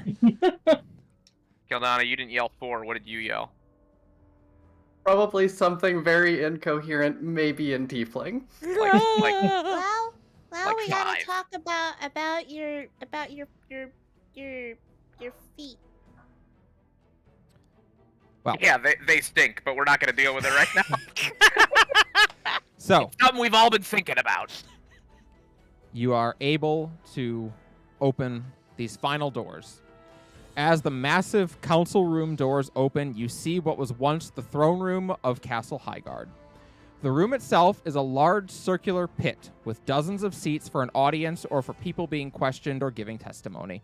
In the center are a series of tables on which hundreds of documents sit. On the far end of this pit, raised up over the room, is a large semicircle table around which are 15 seats. On the left side, 4 human counselors are sat and 2 tieflings are nearest the center. On the right side, from the center outwards, sit 2 tieflings, 2 dwarves, and 2 elven counselors. All around behind them, men wearing robes and the symbol of Lao are standing and aiming and holding bows. Beyond them, there are more people wearing different colored robes, but the same symbol. And at the center of the council table is a man who looks to be in his 40s. He has blonde hair and a full beard that is neatly kept, and he stands as you all entered. "We are in the middle of council business," he yells. And as you This look isn't- around, council business indeed. On either side of him, the nearest tiefling counselor lays face down over the table, blood pooling around their mouths. Likewise, one of each of the dwarves and elves lays dead. The remaining counselors, human, tiefling, dwarven, and elven alike, look terrified. And Are they all dead? hard to tell from this distance. They're bleeding and they're not moving.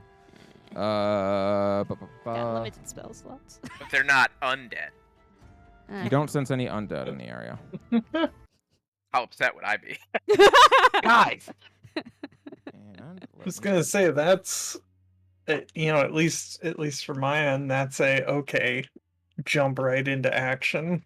Oh yeah, I mean, the only thing Cerberus Oh, is gonna no. yell if we initiate combat is take them alive. Oh god, that's a lot of people. Those Tieflings, holy shit. They look so goofy. It looks so goofy. The one all the way on the right. yeah, she's the best. Oh, don't worry, she's dead. You can't see her eyes. Can you X the ones that are dead? The ones that are down, yeah. I can. Thank you. Oh man, that's a long ways away. That's alright, that giant statue of Lao is still here. Yeah, we got the giant statue of Lao with us, so if you want pure irony, here you go. Yeah. Okay, so Oh, let's see. it didn't save. Check your HP, guys, because my token Sorry, yeah. refilled it. Oh, Hold up. I don't need to Sorry. worry about it. Oh, I my. just alright. need to roll. Max What's health. is Warlock a D8? Yes. No, wait. Warlock is a D6. I think. is it? Hold on. Warlock, hit dice. 1 second. I'm That almost sounds certain. right. They roll a D8, sorry.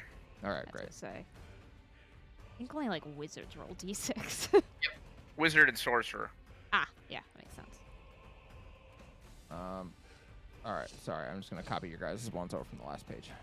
How dare you. Stone's throw. Copy. I hardly know her. Does that work?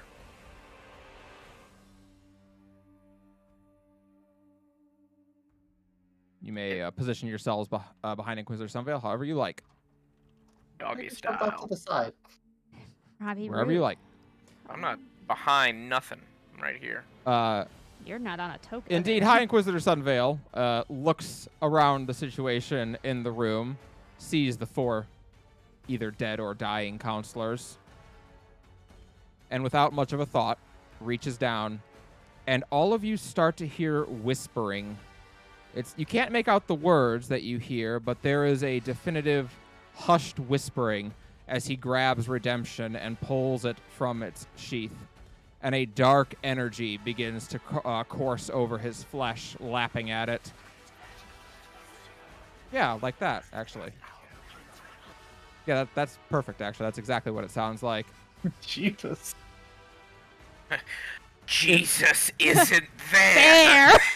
In the name of Laki's Inquisition, I conclude our investigation. You are all found guilty. Inquisitors, with me, you may all... Well, not yet. Not yet. Hold up. Hold up. Add to turn order. Okay. Oh yeah, and roll our initiative. We And- may all roll for initiative. Make sure to click your Already token. on there. What the fuck? Click Are you your kidding me? Oh, I I am hate going every- to inspo that.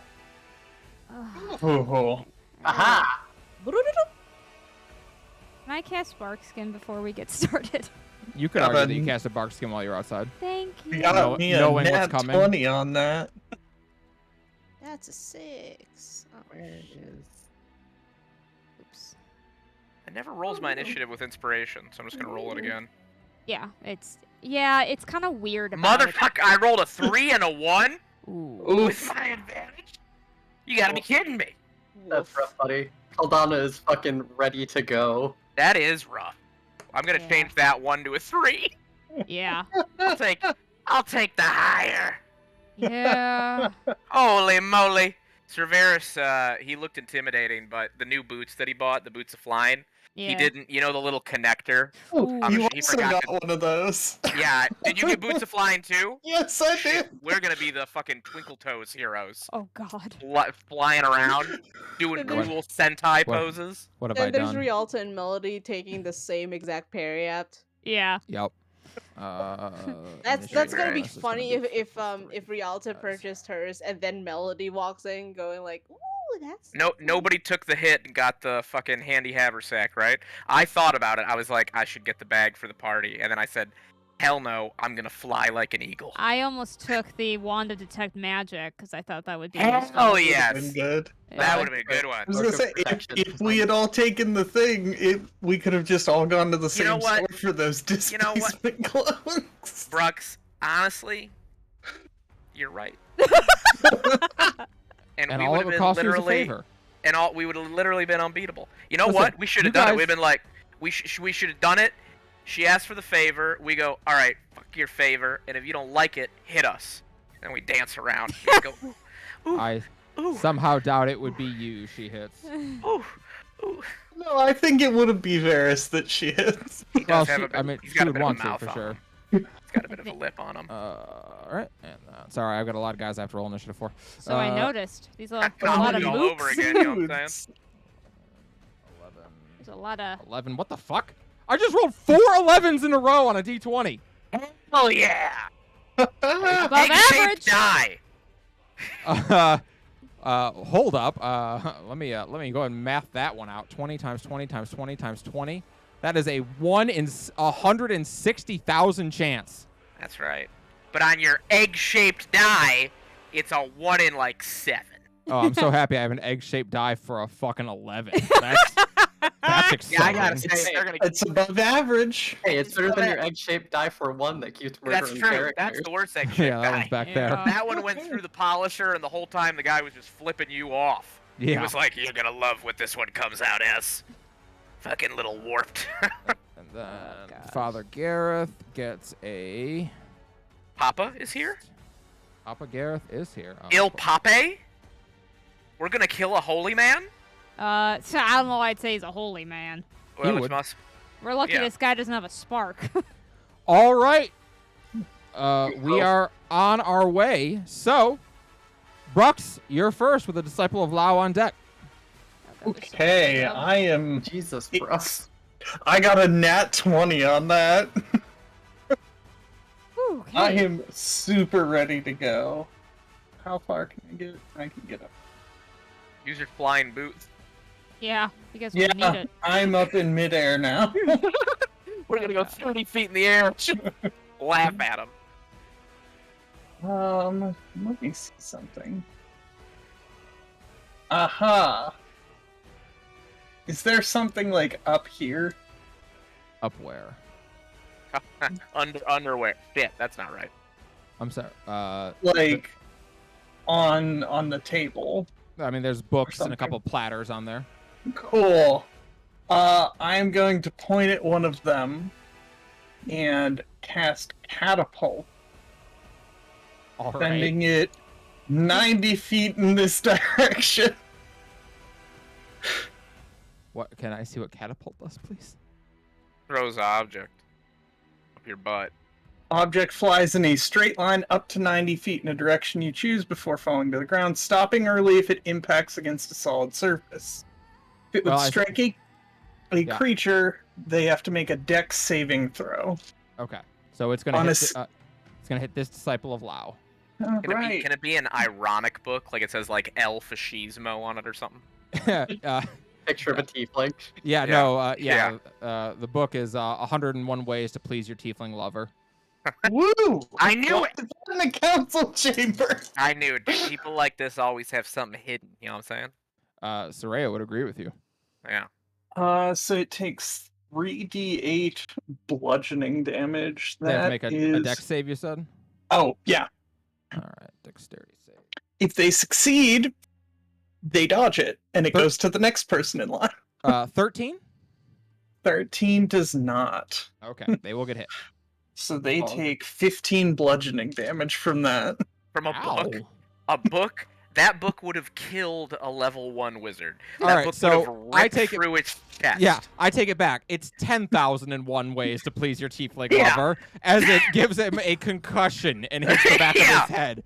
It's You a threw- fucking encyclopedia. You threw the entire H section Yeah, of the encyclopedia Yeah. at his head. the Encyclopedia Terrasinica. Thank you Yeah. for that. Volume 1. All right. Anything else, Brooks? That's it. All right. Disciple of Lao is up, and they are going to shoot at you, Brooks. What a little bitch. Ring Does- it. Does a 16 hit your AC? It meets. It meets. Excellent. They hit for so much damage, too. They actually don't. Do That's okay. they? No, not really. Okay. Kelly gets out the D20s. Yeah, no. They're going to They're hit all you for monks. 8 piercing damage as the arrow rips into you. Ouch. You know what? Wait. This is why you shouldn't allow weapons in the council room. Yeah. Well, I don't imagine care that. about your right to carry. They don't belong here. Okay. The next one is also going to shoot at you, Brooks, as you made yourself a target. Counselor Uh, Bobert pissing Does me a off. 15 hit you? A 15 does not. All right. And a third one is going to shoot at you from the other side. Yo, fuck that guy. Him specifically. Oh, does a 25 hit your AC? No, Yes. 23. Sorry, 23. Yeah. Either way. Still yes. Just say Uh, no. She That doesn't is know. going to be 5 damage, piercing damage. Good old 2 plus 3. What a waste Hell of yeah. that attack roll in comparison. I know. I know, right? They start so strong, but they finish weak. 5 damage to you, Brooks. And Caldana, you are up. With 2 more Hey. Disciples of Lao on deck. wanna I do don't know how something much tiefling-y. up this is, but can I get like here? You I would have have 80 to feet make of movement total. you'd have to make either an athletics or an acrobatic. Oh, 80 feet of movement? Well, if I sprint, yeah. Oh, okay. Yeah, I'm like I go how? 40 on regular. Okay. She brought her horse in here. She fast as fuck. I was like, She just holy had- shit, what have I She- done? She used polymorph centaur and is now charging forward. Yes, you can get up there with 80 feet of movement.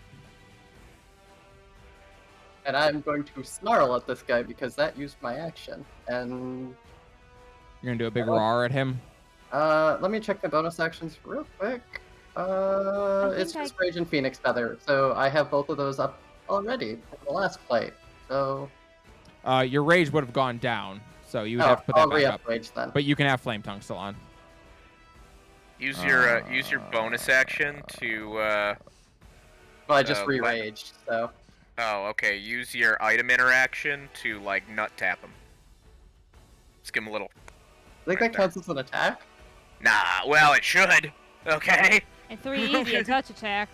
Where's my fedora? It should. I get my trilby on. Alrighty, Kalana's done so. Another disciple of Lao is up. This is the one on the right side of Father Gareth. Who is he in range to shoot? El Pape, as he likes to be called. What is that thing hanging out beside Melody? That is a statue of. Oh, okay. Yeah, we have it for an Big is hour. the statue?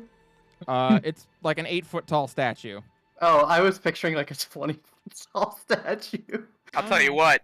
It still has a two-handed hammer at 8 feet tall. Yeah, it's gonna real putt big. putt. That's a lot of leverage. That's a lot of leverage. What That Uh, hammer goes. you 60 have is a hammer. Yes. Now, what's the HP on it? Everything looks like fascism. Or something like that. Mal, I need the HP on it. Can you get a moment? In the meantime, Shit, Caldana, sorry, they're hold on. doing a shoot at you. That first one misses unless a 9 hits your AC. I know your AC Uh, sucks, but I don't think it's that bad. It is now 16 while I'm raging. 16, That's good. got it. That's a good AC. Well, I rolled a 9 and a 6, so I'm gonna go ahead and say nope. That's fucking embarrassing. It is Sorry. the High Inquisitor's turn.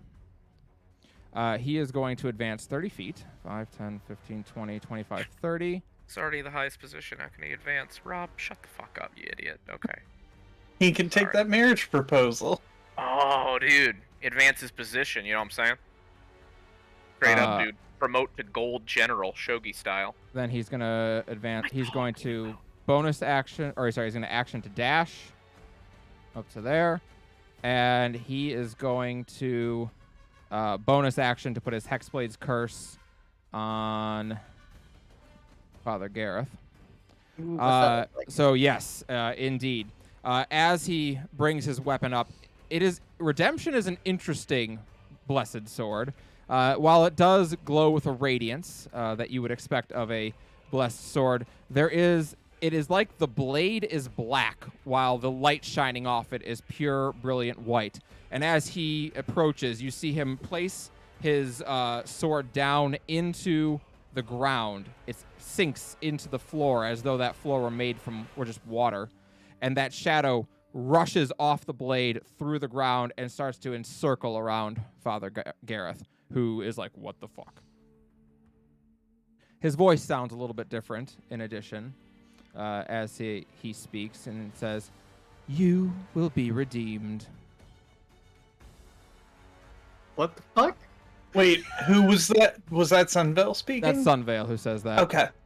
No, I don't know that it was Sunvale speaking. I think that was the fucking demon in his sword. It may have been his patron who spoke. We are on to our casters, who are all up now. I'm sorry, Mal, did I get that HP? So 40. 40. Oh my gosh. Okay.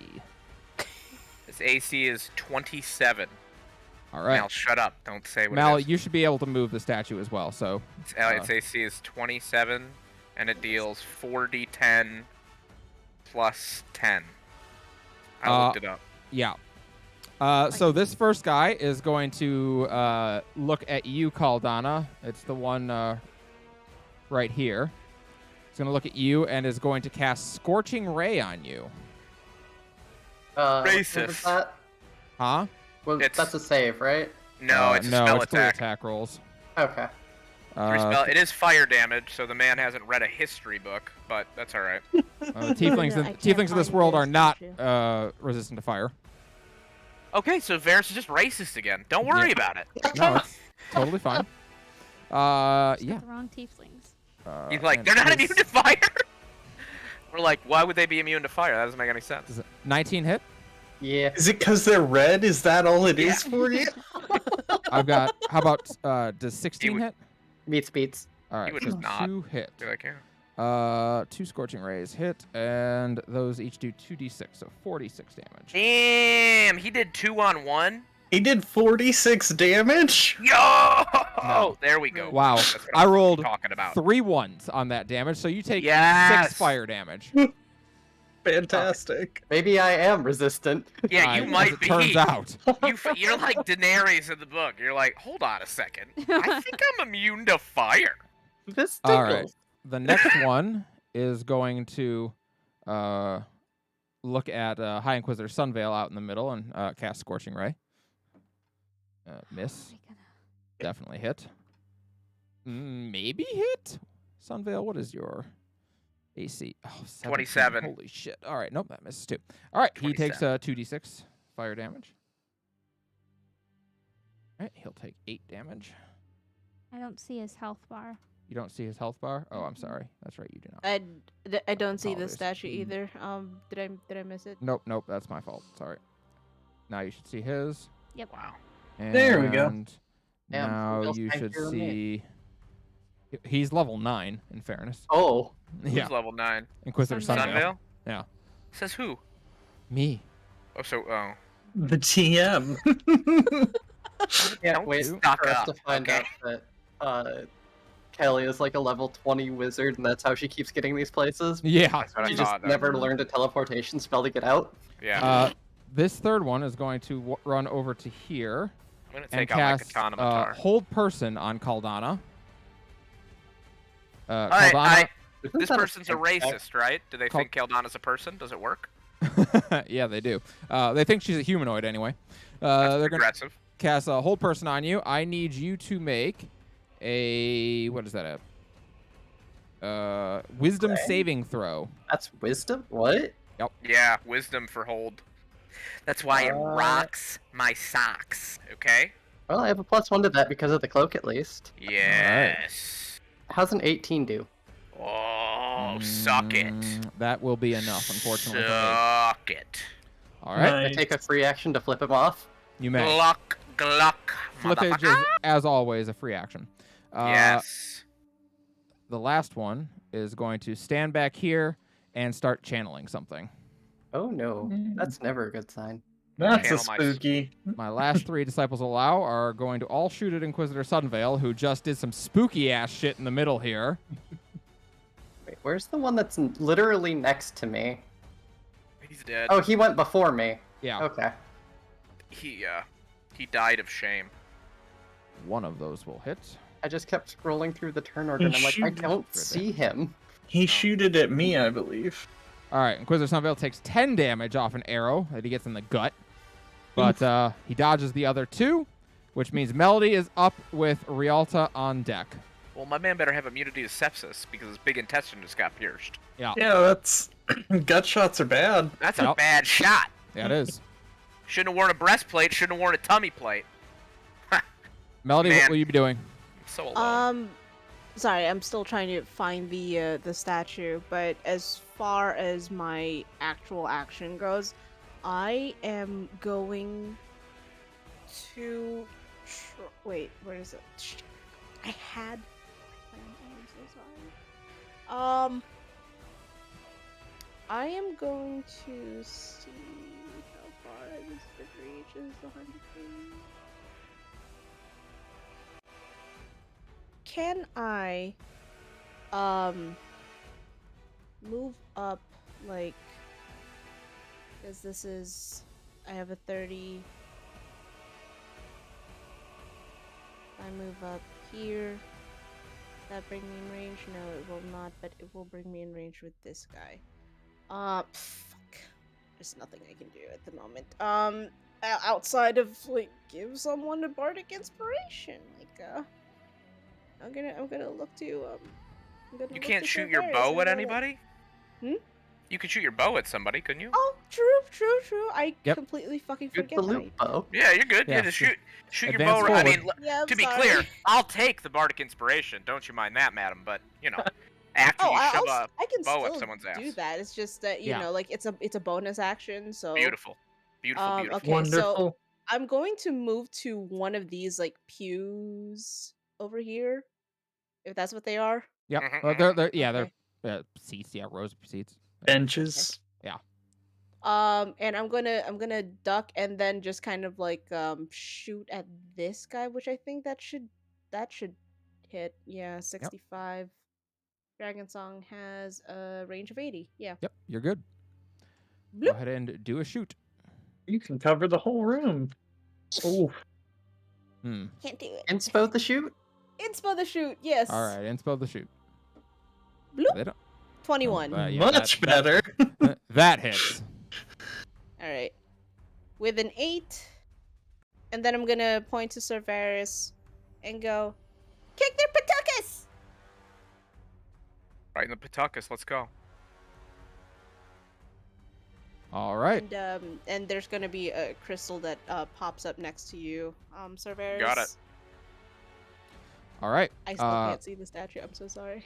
You can't see it? What, from the No. link that I... Oh, the actual... You can't see the... Okay, the You token. can't see Got it. this? The token, yeah. Nope. Oh, weird. I can see it. Oh, that's Wait, I weird. can hold see on. it. Let me refresh. Refresh. Yeah, like, because it's definitely there. Yeah. Sorry, it is having a little bit of my I, internet is having a bit of an issue. I'm going to It's a presume win. you want the statue to move up as far as it can. Yes. All right. So 5, 10, 15, 20, 25, 30, dash 1, 2, 3, 4, 6, up to there. But like, So- how much heresy is the statue for these people that we're doing this? They're definitely not pleased. I mean, as they're the heresy anyway. Exactly. They I would have say- been declared as such, yes. Alexander They're like- Hygar would definitely they're call like, them oh, the we're heretics. doing this in the name of Lao, and Lao's here like, you ain't doing shit in my name. How about motherfuckers." fuck y'all? Very Yeah. confused. The statue, you all hear this loud rumbling as it just starts taking off at a mild sprint. Wild. Rialta, you're up with Father Gareth on deck. Well, my short, stubby legs can't get anywhere useful, so I'll move here. Sorry, Brooks. Please don't die next turn, or you, Sunvale.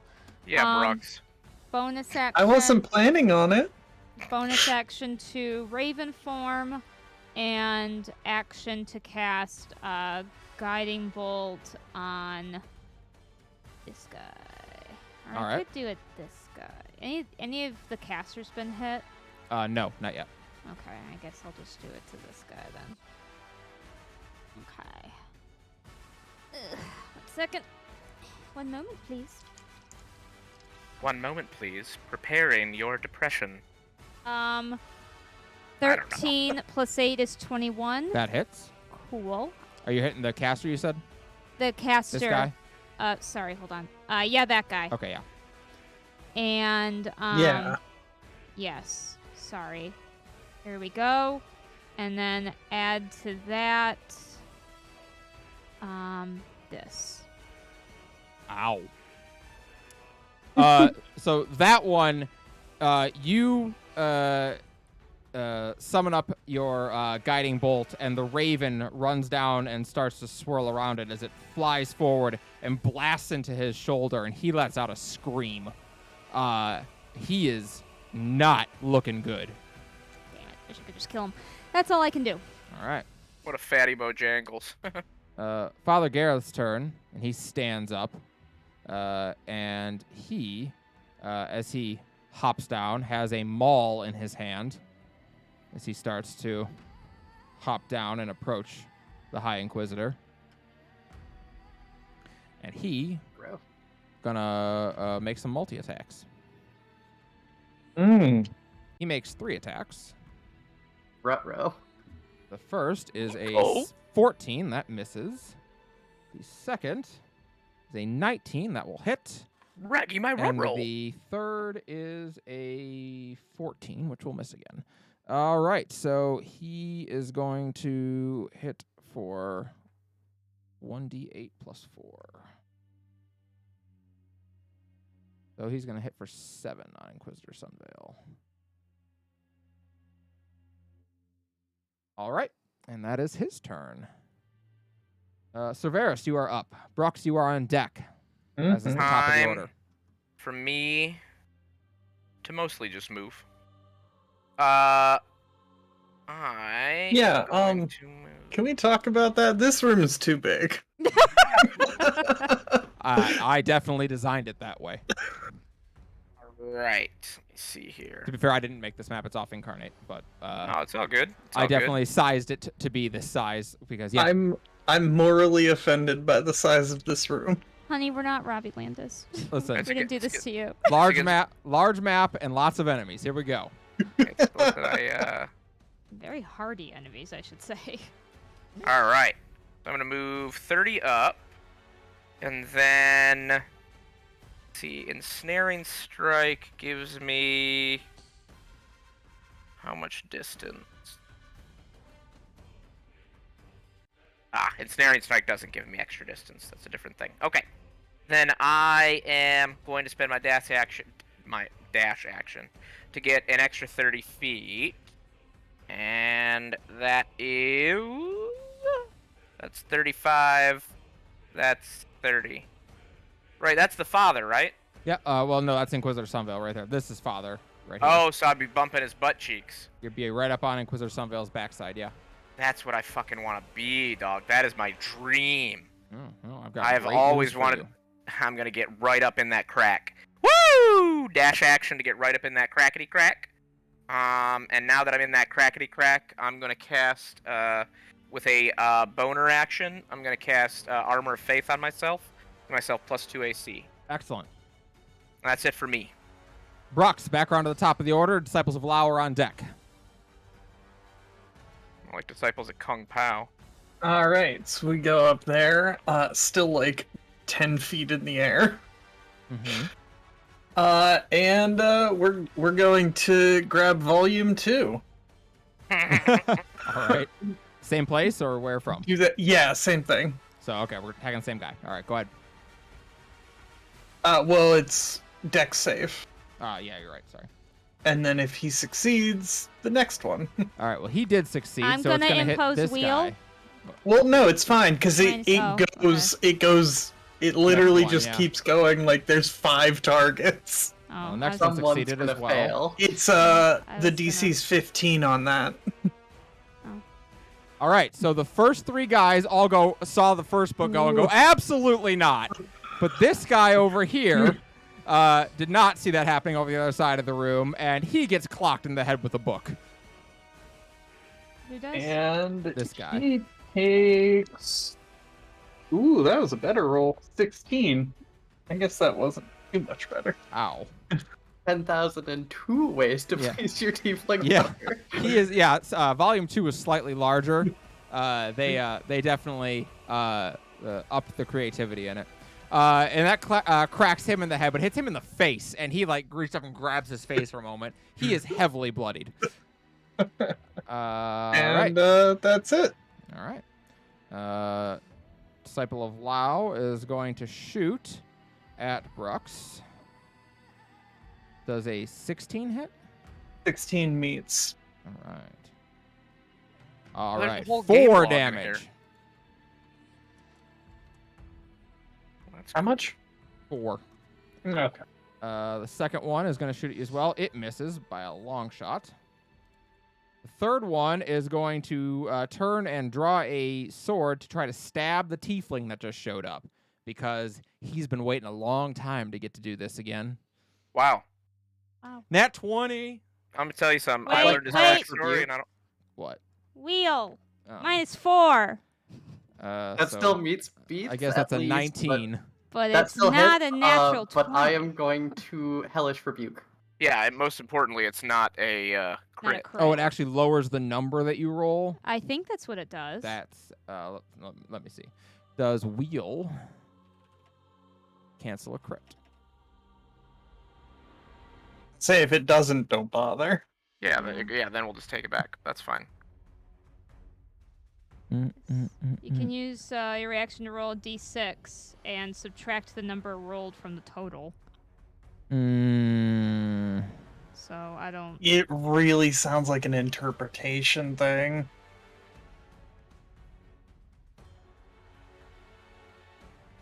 Depends on what the definition of is. Let's see. Yeah, okay. So, this is from 2 years ago, but it does make sense, unfortunately. It says that regardless a natural 20 hits, regardless of Yeah. modifiers to a roll. So because this is a modifier to the roll, it doesn't It'll matter. hit automatically. Yeah. It's because you hit the Well, I 20. mean, even with the subtraction, it hits. The question Yeah. is, Right. does No, it crit? but that's It the does, point, yes, that 'cause- when you roll a 20, it doesn't. The modifiers don't matter anymore. Yeah. You, Oh, so okay. so because it doesn't matter whether you modified it, it just hits because it's a 20 and it crits because it's 20. So since this is a modifier, it doesn't matter that it subtracts. It doesn't matter that it meets. Oh, Yeah.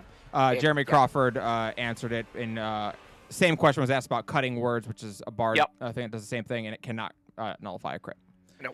Yeah, Yeah, I never think mind. that's like So yeah, just don't brave spin your wheel. cleric. So yes, you may indeed Caldana Hellish Rebuke. He's gonna do his crit on you. 1 + 2. Okay. Well, that crit does 6 damage. You mean 3 damage? I do indeed mean 3 damage to you. Aldana's just gonna laugh and then breathe fire on him. Yeah, that is the most disappointing crit in history. 18 damage if he fails the dex save. Ooh, he I like definitely how failed the there dex was save. that. I like how there was that whole discussion about whether or not that crit was going to get nullified and that it was. That gonna does do, like, 3 damage. Yep. Sure did. Well, that was not a good turn for him. Caldana, you're up. It's about to be a worse turn for him. It started Like so to do a smack. promisingly. It did start very promisingly.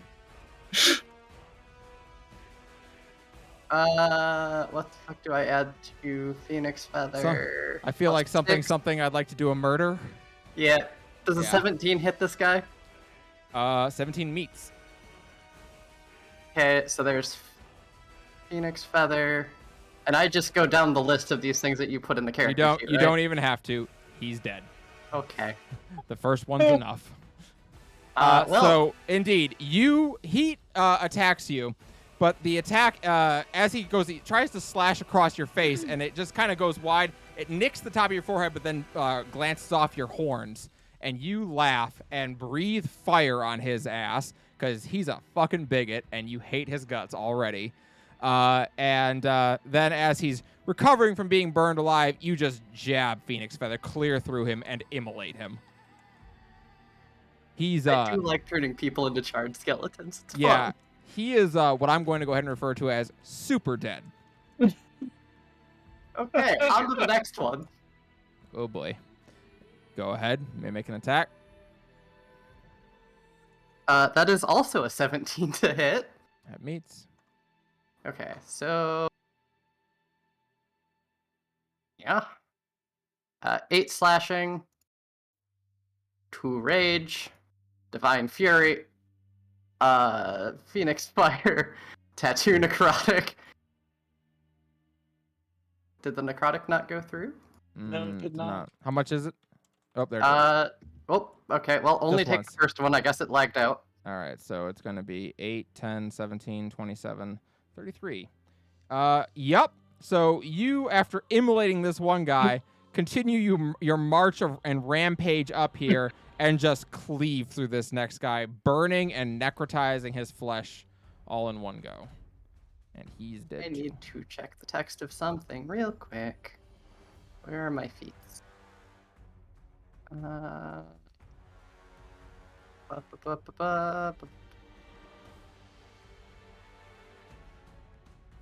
No, that doesn't work against ranged attack, so I'm not gonna do the shield.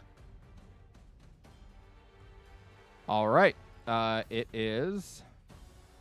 That is the end of your turn. So, Disciple of Lao over there is up. Seeing what you just did, he's going to turn and start shooting at you because he's terrified now. Oh shit, I got health back. You do. Does a 19 hit? Yes. I That love that my is tattoo just 10, completely nullified that crit. 10 piercing damage, so 5. You tried, buddy. The guy who has a concussion from the book is going to shoot at Brooks. Stop throwing He's fucking gonna- books. He's going to miss, Oh, which brings fuck. it over to the High Inquisitor, who kind of sneers at Father Gareth and is going to do an attack on him. As he swings Redemption.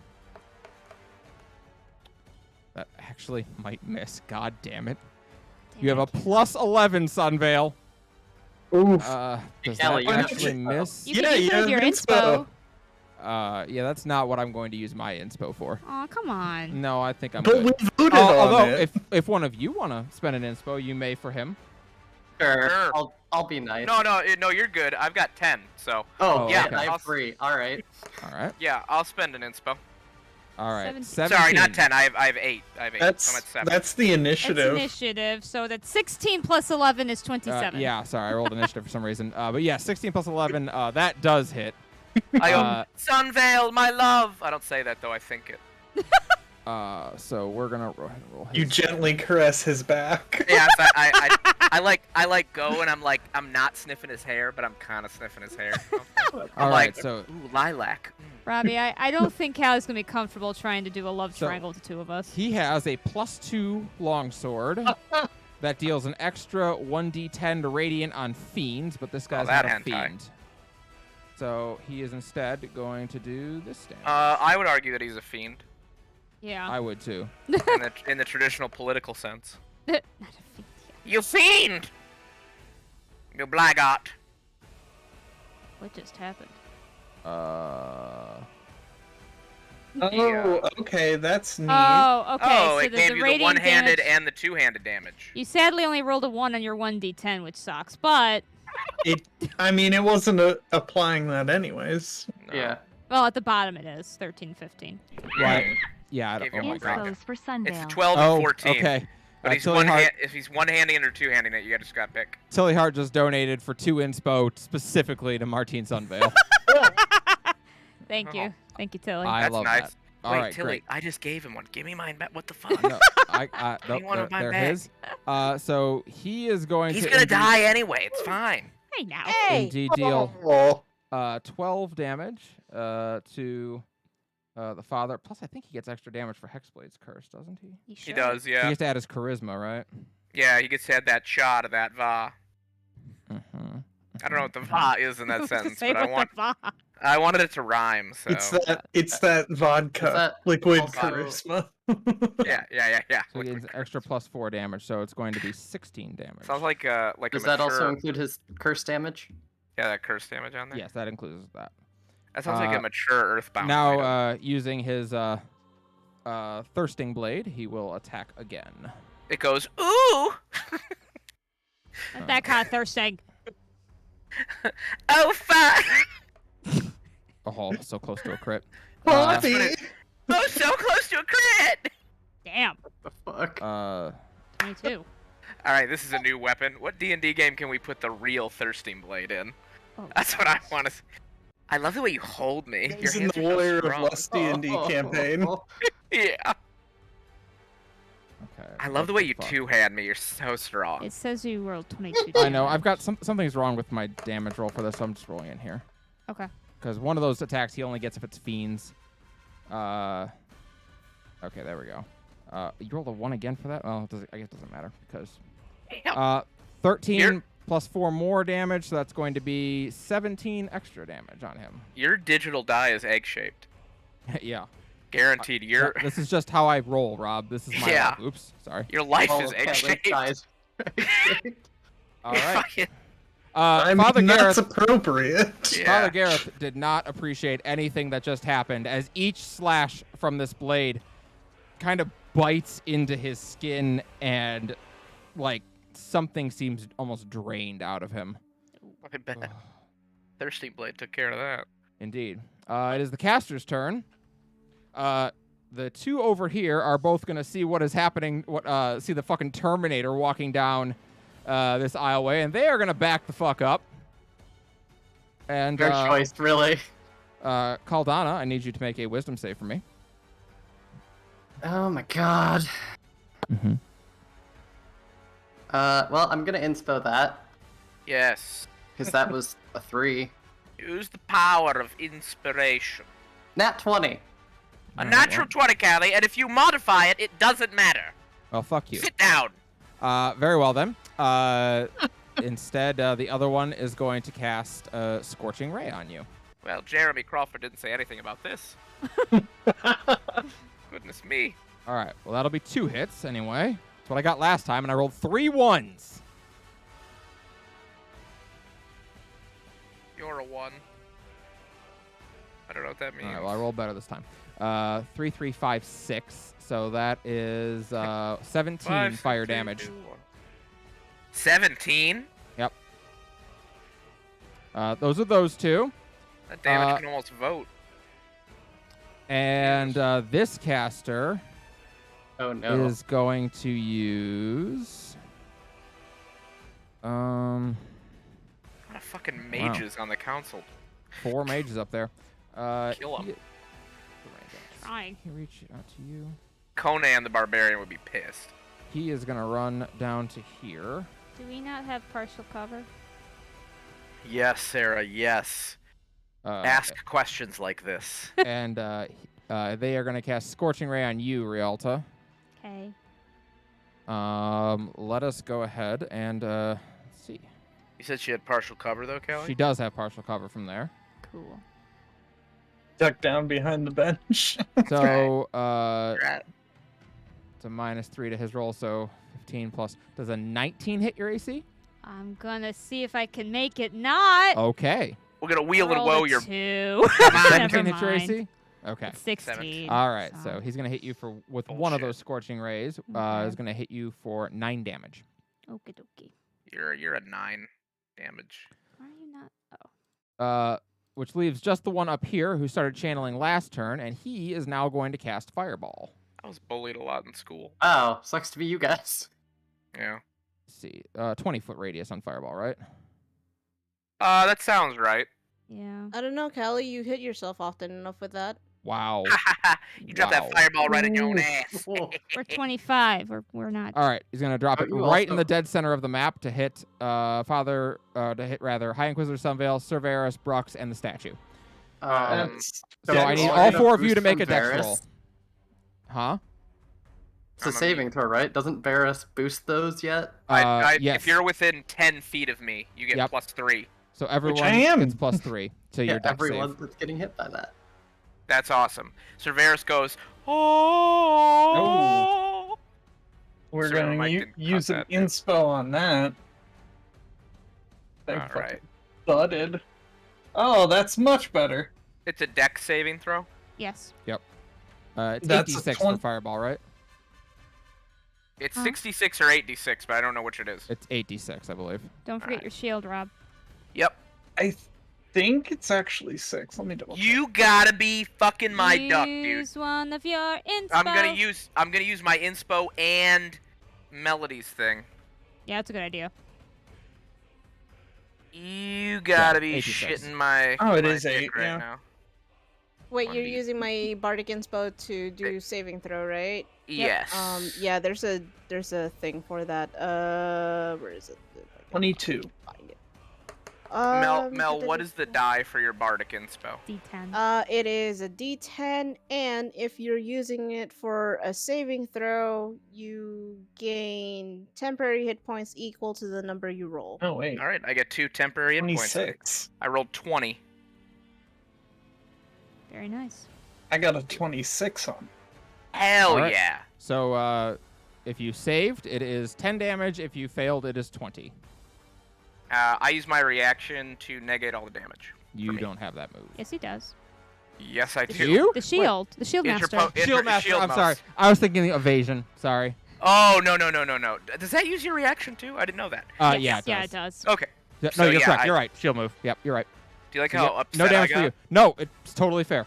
No, yeah. I negate the damage. Yep. Okay. Excellent. I know I talk a lot of bullshit, Callie, I know. but I need Sometimes you it's to hard differentiate when I'm lying and telling the truth. The Yeah. key is they sound exactly the same. to. Right. Who's next? This guy, this type of allow is going to shoot at Inquisitor Sunvale. He will miss. He clearly hasn't noticed the Terminator. He has. He's trying not to think about it. Actually, you know what? On the end of his turn, he is going to run 30 feet that way. Oh, good. He's gonna run into Brux's bookshelf. And this one, who is now trying to protect the two casters there, is going to shoot at you. Does a 19 hit? Yes. That'll be 10 piercing damage. So 5. And that is all of them. So, Melody, you are up. Hello, am I alive? You are. Okay, Hi. good. Because I have been having some fucking issues with my goddamn internet tonight, and I am not happy. God.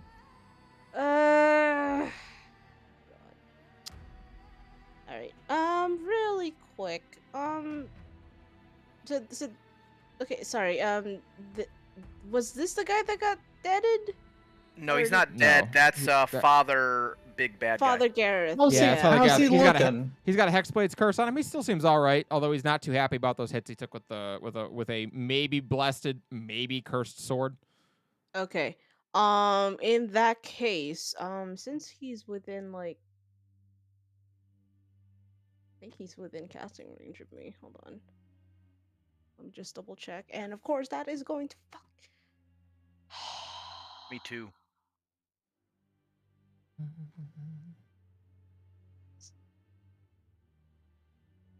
I am so sorry. It is not happy with me today, and I'm not happy with it.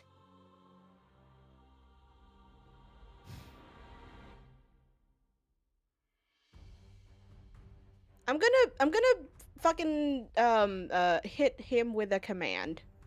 Father Gareth. Yes. Ooh. Okay. All right. It's a wisdom save. Let's see. Utter charisma. Wisdom save, yes. Wisdom save. Yeah, I thought so. Okay, great. Wisdom save and spell save DC is 15. What do you Nice. command him to do? One word. Repent. Drop. No? That's good. Or well, grovel. Sorry. grovel. drop.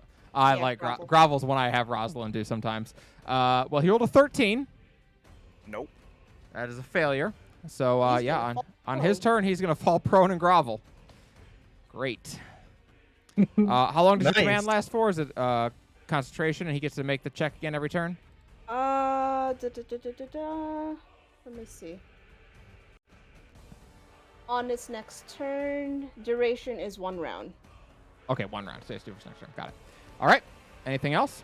Yes. I am going to give Bardic Inspo. Oh no! I can command the statue. Yup. On my bonus Mhm. action. Yup. Mhm. Okay, so I'm gonna have him, move here. Oh boy. So flanking, and we are going to do a heckin' bonk with force empowered slam. So that's my Uh-huh. spell attack modifier to hit, which is a 7. Yes. Yep. I almost typed something, then realized the Roll20 chat is on stream. Do it anyway. I'll All put it in the player chat. Tell me about your darkest thoughts, Caldana. Yeah. The So shit it's a I put in D20 there. plus 7. That's a 19. Does that hits. hit? It does. Oh my god. Alright, so this is going to be force damage. D10 plus proficiency bonus, which is 3 right now, is correct? Yes, 3. So that's a D10 plus 3. Bloop, bloop, bloop. 5. Cool. All right. So the statue makes its way around and from behind raises up its hammer and crashes it down into his back, forcing him down to his knees. That man. Which he was already going to do, honestly. The He is- statue's just trying to help him. He is Yeah. bloodied. Yeah, that man is gonna need a chiropractor at a minimum. Yeah. Rialta, you You are need up. an old priest and a young priest. Yeah. King Alexander never killed anyone high guard. You know, like Okay. how in Yakuza, Kiryu or Majima have never killed anyone. No, but they just there's beat the certain people- absolute shit. They've defeated many, but no one's ever died. Sorry. just Also, give me- maybe like paralyzed or like turned more than a few people into. It's Batman wheelchair- rules. It's Batman rules. You Okay, can I'm make just them. double checking some stuff. Yep. You you're can fine. make them invalid, and it's still justice. Mm. Okay, good. Okay, bonus action, twinned. Can I get twinned healing Spell. word? Oh yeah, nice. Word. Twinned healing word to Brooks and Sunvale. Oh, cool. That'll make Much it heal. appreciated. You're welcome. Love it. All right. So sorry, give me a second. Who did you say? Um, Varys and Brooks? Yep, we're gonna No, actually no, cast no. no. Sunvale. Sunvale. I thought- Sunvale and Okay, great. Brooks. Thank you. Yeah, I'm gonna Because cast. I'll neither cast of it us at are the doing second well. level. Mhm. Because of my Raven, I get to re-roll. So give me Yep, a second That's here. true. I'm so sorry, guys. There's a lot that I'm looking at right now. What did you roll? You rolled a 3 + 1. We're gonna try that again. And you get to take the higher of the two, I think. Yeah, I do. 2d4. I'm just gonna. Imagine try if it was the lower.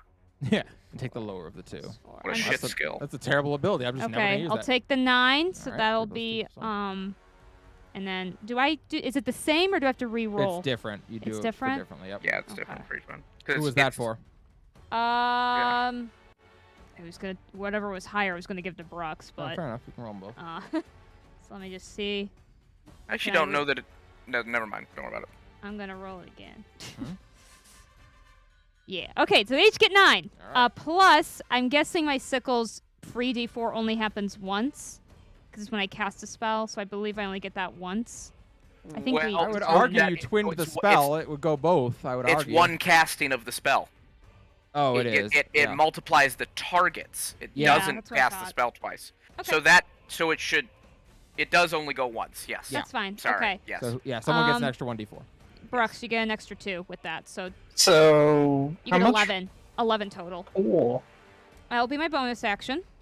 And then my, because the only thing I can do is a cantrip, I will do Produce Flame. And I'm gonna target this guy. All right. Dark Souls style pyromancy. Is that a save for him? No. Okay. It's a spell, All right. attack. You know what it is, Callie? It's sit down and don't worry about it. Okay? That's what it is. All right. Is That'll 18 hit. hit? Good. Which is 2d8 plus my, that's an inventory, plus this. So All he's right. gonna get that damage total. So just like on the other side, this combination of fire and necrotic damage, this flame that literally causes the flesh to singe and then necrotize, erupts around him, and he is dead. Thank God. Woo! He got an Nice. okay, perfect. When was that? Okay, I did it. That's my turn. This guy over here. That was Oh, Father. I didn't even see that guy. Oh, that? you I'm really sorry. don't. Oh yeah. Up Oh, I next thought it was- is Father Gareth, who indeed the command takes effect, and he's already at his knees and seeing now behind him the statue of his god, and in front of him the High Inquisitor holding a dread demon sword. The swords known to be carried only by Inquisitors that have slain a dread demon. He does indeed bow his head in supplication and press his forehead to the ground and grovel before you. Oh God. And that is his Nice. turn. So Varys, you're up with Brooks on deck. All right. Well, if we've got this guy groveling, I don't know if I need to worry about him. At the end of the turn, the command wears off, though. Oh, it is because of the command. Oh, Yeah. I didn't know if he was literally that sad. No. No. No. I didn't know. I didn't know. No, that's fair. That's reasonable. All I right, shouldn't so have said anything. It's all good. Sarah already healed Kiona, so I am going to move here. Boop. Oh boy. And I am going to Chungus Among Us. Do it up. All right. My Does that attack count roll- as prone then? Yeah, is he prone or what's the story He's here? prone. Yep. He's prone until end of turn. Until his next turn.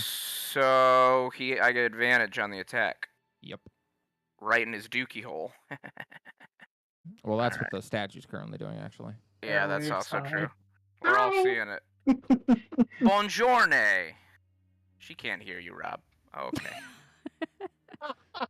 All right. Yeah, okay, I'm right. Oh.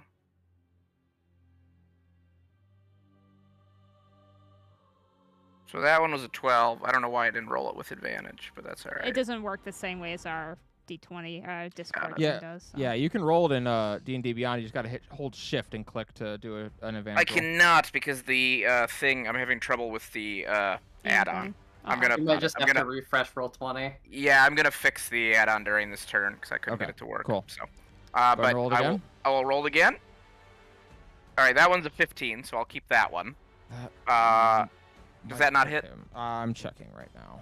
All right. I actually think I that unfortunately cannot help you because I rolled wheel. does. That does hit him, yes. Oh, All right. Then I'm going to smite his butt. Yeah, that seems reasonable. Okay. So that uses what spell slots I got left here? Plenty of second ones, I think. Yep. I'm gonna use a second level spell slot. So that's 2d8 plus 1d8. No, plus another 2d8, so 5d8. Okay. So 5d8 damage plus my 1d8 plus.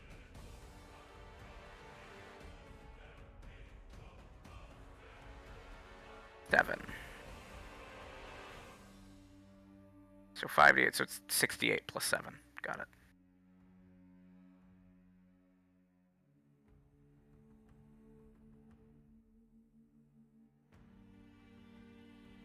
$24, 2 1s. Fuck you.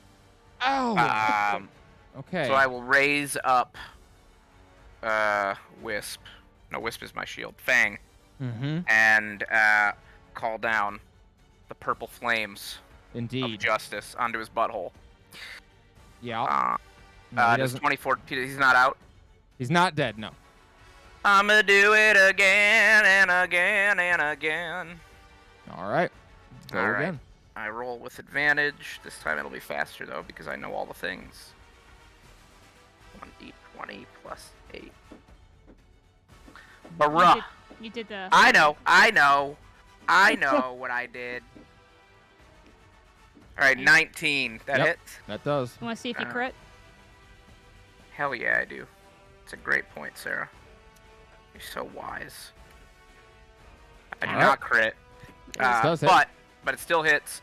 And then I'm a. Can you smite twice? Can I only smite once? Yes, a you turn? can. No, you can smite twice. As long as you have the I'm spell a slots s- for it. I'm a smite again with a first level spell slot. All right. So this will be just 5d8.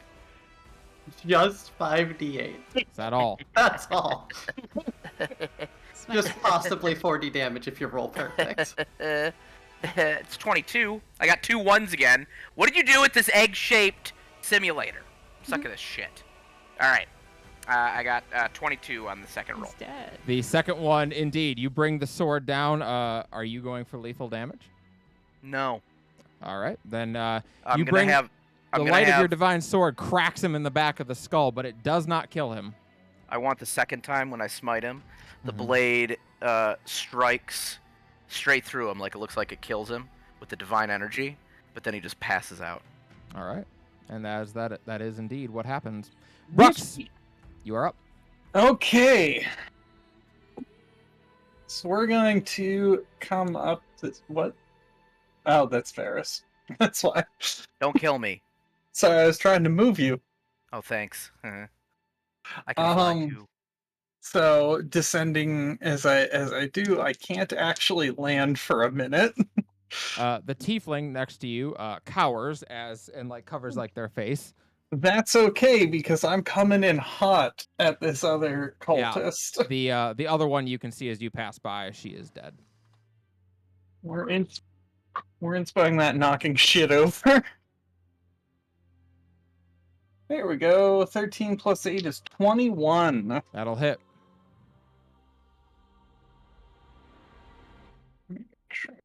Right. That is dope.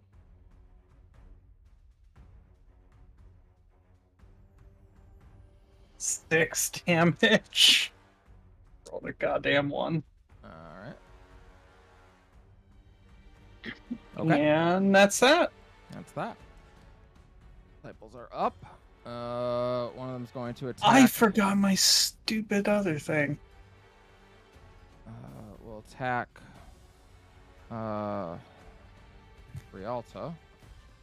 Rude. Miss. Oh, let me tell you what's rude is these dice. Oh, okay. Well, there's an nat 20. Ask and ye shall receive. Aw, damn it. Don't can't- worry. It's just 2d8. Just 2d8. Well, fair enough. 15 damage. Ow. As an I'm- arrow sails across and embeds in your shoulder. Well, I'm not happy about that. This guy is already gone. Caldana, you are up. What kind of action is it to be singing during combat? Free action. Okay, she's definitely singing. Do you hear the tiefling sing as she goes to murder these Ah! mobs? Boy, that's terrifying. All right, who are you attacking? This one first. This one. She first. has a problem with the spellcasters, you might say. Fair point. Guess that's reasonable. That's an 18 on the die plus 6. 24. That will hit. Oh boy, let's go through He all only has a these. he only has a 13 AC. Okay. 11, 13. Did you roll that die at disadvantage? Okay. Even the 20? Sorry, were they both supposed to be a disadvantage? Well, I thought because of the pew thing. It's not disadvantage. It's a -3 to the check for half or partial. Partial cover. Yep. Got it. It's one of the few flat modifiers in the game. Okay. 11, so- 13, Raw, at least. 19, 28, 34. Oof. And she's gonna activate the shield from Flames of the Demoness. Well, that's just enough to murder that guy. So, he's dead. I would like to turn to the caster next to him and do a repeat. You may.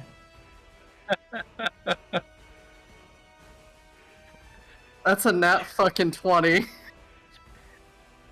don't know if I should even make you roll it, but I suppose you could not kill him. Yeah, go ahead. How do I... Because I'm using the roll 20 macros, how do I tell those it's a crit? I actually don't There know. may not be an easy way to do it. You Yeah, may have there to might just- not be. You may have to just do it twice, basically. Well, because it, in the option says... You're talking about If the I check Beyond that, 20. does it... If you go to the Beyond 20 and tell it to force crits, it should work. No, I'm talking because we have Yeah, on like damage, macros. it's, yeah. in- And I couldn't set it for all of them, so just roll them twice. Okay. I don't know what I just did because now those are highlighted. I'm very confused. What did I do? Oh, I hit the. Okay. 8 plus 10. Okay, wait. Rage damage is only once. 8, 10, 13, 23. Divine Fury is once a turn. Phoenix Fire is every attack. So that is 11 fire. And the Tattoo Necrotic for 2 more d8. 5 and 7. I've already forgotten what my total was. 13 plus 11 plus 12. It's enough. Yes. It's enough. 13 plus 11 plus 12 is enough. I would Uh, like to stare menacingly at this guy You, while Wink still at him. singing. Wink. yeah, he doesn't like that at all. Okay, they're dead. Disciple of Lao is up and is going to try to stab Brux. Bring it. The 19 hit. It does. 10 damage. Ow. I just got those back. Knife. Very rude. All right. Next one is right here and has had a concussion from a book. however, is still focusing on the Terminator over there. I'm going to spend an inspo to let him roll that again because I don't want a nat 1. I rolled another nat 1. Okay. The That was universe said no. Not the strongest inspo ever, Callie. He is very afraid of the singing tiefling, apparently. The High Inquisitor is up now.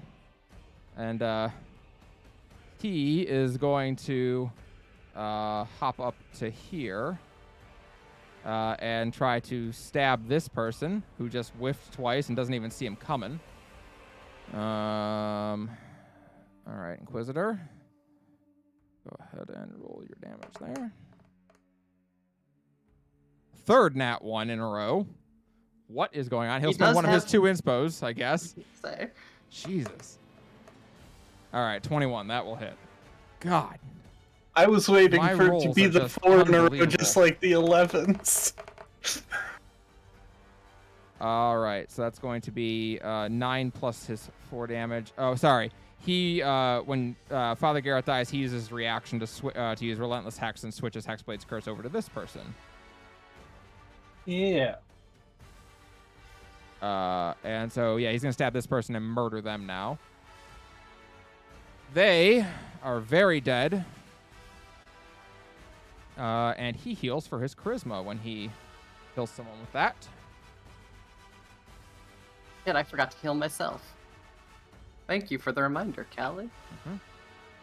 That's and then he'll also use a second attack to attack this guy. Thirsting Blade being what it is. 2. All right, well, we'll just let that one go, I guess. It is the caster's turns. That one's dead. You mean the caster? Boy, I sure do, actually, don't I? Boy. All right, well, yep, he's going to cast Fireball again because fuck all of you. I think we're going to put it right here.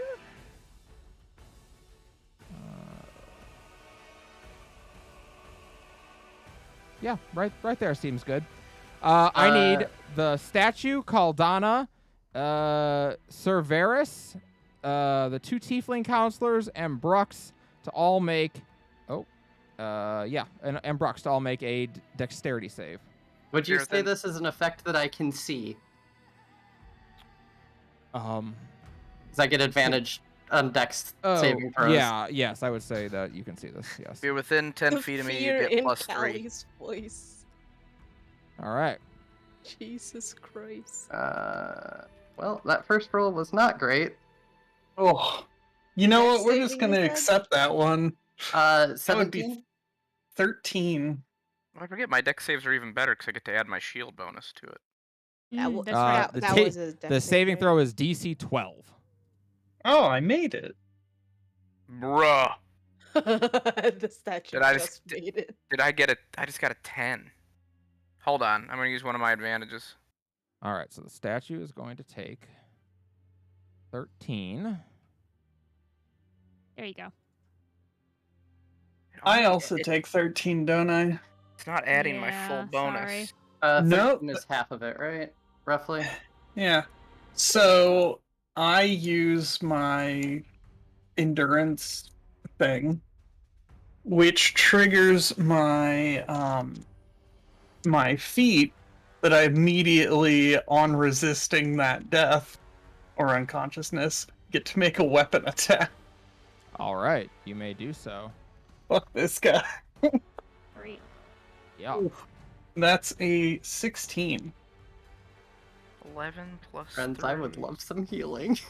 Oh no, guys! The other tiefling died. Yes, one of the Tiefling counselors is scorched and is currently on the brink of death. The other one is at 1 HP. He survived. He did not appreciate that, though. He actually got under the table just in time to not take the full brunt of it. You said that the DC's 12, right? It is 12, yes. So I didn't need to This use guy. inspiration. Okay, so I got it, and I'll use my reaction to negate the damage. All right. 16 on that guy. 6 on this guy right here. Yeah. Yeah, he's super dead. So he survives the fireball and is kind of like, oh. and just in time to like open his eyes back up and see you get back up, and you just grab him by the neck and squeeze until it crushes. I did not appreciate your friend. All right, he is gone too. Yeah, basically. All right, we are on to that was disciple. That was his turn. This guy's turn. He's going to attack Inquisitor Sunvale. He will miss. Oh, the one next to me died. Yep, sure did. He's out of the order. Melody, you are up with Rialta on deck. Really quick. If I double dash, that takes my move action and my standard action, right? Correct. Correct. And it takes a cantrip to cast a cantrip that's a standard action. Some cantrips are bonus actions, some are actions. And the Let spell, me yeah. double check. Because What's the spell, Mel? spare the dying. I think that's an I think action. that's an action. That's an yeah. action. That's an action. Okay. Yep. Oh wait. But if I move next to my fucking statue, I can give myself like an extra 10 feet. There you go. Hold on. What? Because that's one of the features of my Fuck.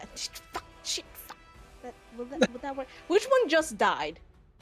This one right up here. Yeah, this Okay. one's still alive beside me.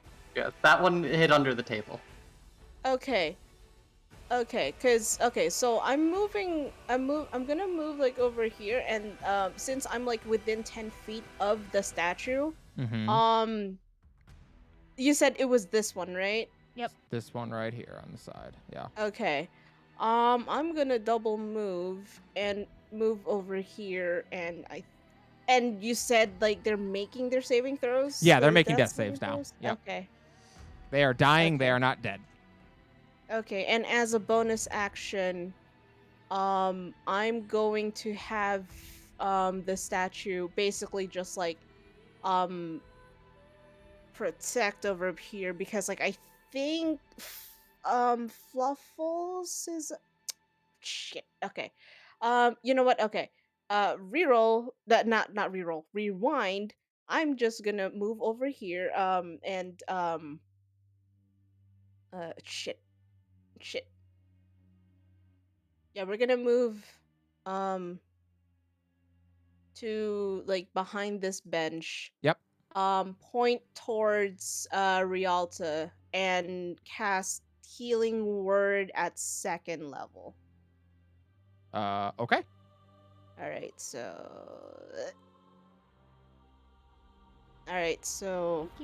10. it's not much, I'm sorry. That's fine. That's Yeah, good. But it's something. It gets me something. And, It'll make me survive another round. Let's see. And I already gave like 2. Yeah, and for my bonus action, basically like I'm gonna have the statue hover over the last remaining tiefling that's alive, Mm-hmm. and I'm gonna instruct it to basically like protect. No Okay. attack, just protect. Just protect. Protect. All right. And so it will. Is that your turn? Yes. Rialta, you're up. Okay. I'm sorry, Brooks. Just hold on, okay? Oh yeah, that's Um, okay. I got volume 3 ready to go. Okay. I'm going to use my second sorcery point also for twinned, and I'm going to cast 2 first level guiding bolts.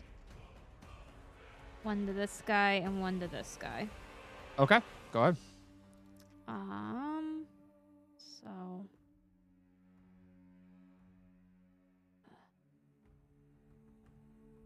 Oh, I should note, Oh, Father Gareth no. is super dead from the fireball drop Oh, down. okay. That I'm makes gonna sense. I'm gonna use a inspo for that. Sorry, it's kind of confusing because of how I'm doing this, so just give me a second. We believe in you. Thank you. I appreciate that. I'm gonna roll this here. This is easier. Okay. Oh, wow. Does 14 hit or no? No, 15, sorry. Yes. 15 hits. Okay. I'm just going to roll the second one. Not 14 though. Yeah, 15. It was 15. It was This guy right here, you said? Yep, and Yeah, then 15. I'm good. It's twins, so I'm just gonna try to hit this guy real quick. Okay. And I'm just gonna roll one die. 14 plus 8 does hit. Oh yeah. Okay. 22, it's fine. So 4d6 to each of them. Ow. Does one of them look more dead? Well, let Nope, me- they look the same. okay. I'll just do this first. 4d6. It's just raw 4d6, right? I'm not Yep. crazy. Okay. So 4d6 to this guy. R4d6 to this guy. And I'm... Wow. Okay. Well, with the one that's the 8, we'll get the necrotic then. Okay. Wow, that's a horrible roll. Okay. That's really sad. Eight more. 15 and then 16. All right. All good.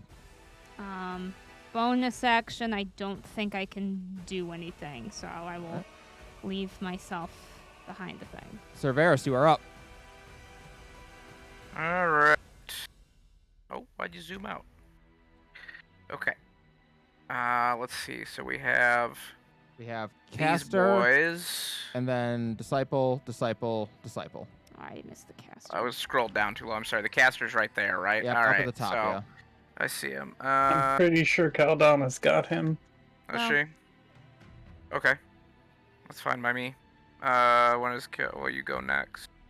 You can Caldana's make my after. life easier. You want me to kill it? I kill it. I don't care. Sure, I'll kill it. Do I need to use extra movement to get over here? No, Callie, you're or fine. what's- Your 30 movement gets you up there. All right. Whoop!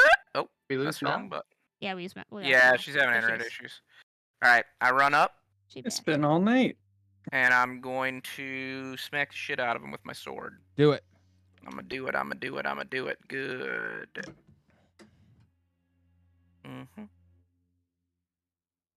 Jesus Christ. So that's an 11. That does No. miss. All right. 13 to well, hit. I'm not gonna use my inspiration again. Okay. you uh, have another attack. I do have another attack, so I'm just gonna do that instead. That is a 7. That hits. All right, and then go to the thing, and we roll this. 22 Ow. damage. All right. He does not like that. As you slash once, and he manages to just barely dodge, but the second one comes across his midsection, and divine light sparks off your sword and kind of knocks him back up against the wall. Holy shit! That I don't Wait, even did know you how I smite? got that. I don't even know how I. No, I don't even know how that worked. How did I get 8 plus 14 damage? No, Wait, what is... 8. I mean, the 14's your divine smite, right? I didn't smite. No. Oh. I didn't No. click smite. I just clicked the claw button. That says slashing 20 on the attack roll? Slashing 8 damage. So what's the 22 down here? Oh, did I roll it? I didn't roll it. Oh, I have no idea. I have no I have idea no what. clue. Fuck. I can't. I don't. I Roll have no 20's haunted. idea. I have I'm no gonna. idea. Okay. So I just roll see. separately, I think. Yeah, I'm gonna just roll it separately right. myself, if that's okay. Yeah, that's fine. I have no idea why. So 1d8 plus. Make sure I got that right. It's 7, right? Yeah, that's what I thought. Yeah. Okay. So 1d8 plus 7. I got 13. All right. Still a very good roll, but not whatever the fuck that was. All right. Brux, you're up. Okay, so we're going to head right over top of Sunvale. Are you at 1 HP? Yep. Okay, just Sorry. Well, checking. because that fireball That's fair, yeah. effectively downed me, and we're gonna I hit chose that. not to heal her. Sorry. I wanted That's to use the twin alright. guiding bolt. No, that's okay. So we'll hit that. That's a 15, which you said hit, right? Yep. Okay. There we go. That is a 10 plus 5. So that's 15 damage. Ow. All right. Anything else? That's it. His turn. It's actually this guy down here, who looks around the room, sees that Father Gareth is crispy and very dead. Sees the people on the other side dropping like flies. And he finally drops his bow and puts his hands up in the air. Okay. And as he does, the one next to him looks and goes, well, fuck that then, and does the same. And all down the line, the remaining 4 of them all put their hands up and surrender. They don't want to deal with the happy singing tiefling. No, especially the caster who is now next in line has decided, you know what? Maybe discretion is the better part of valor. I don't get paid enough for this. And so we will exit combat.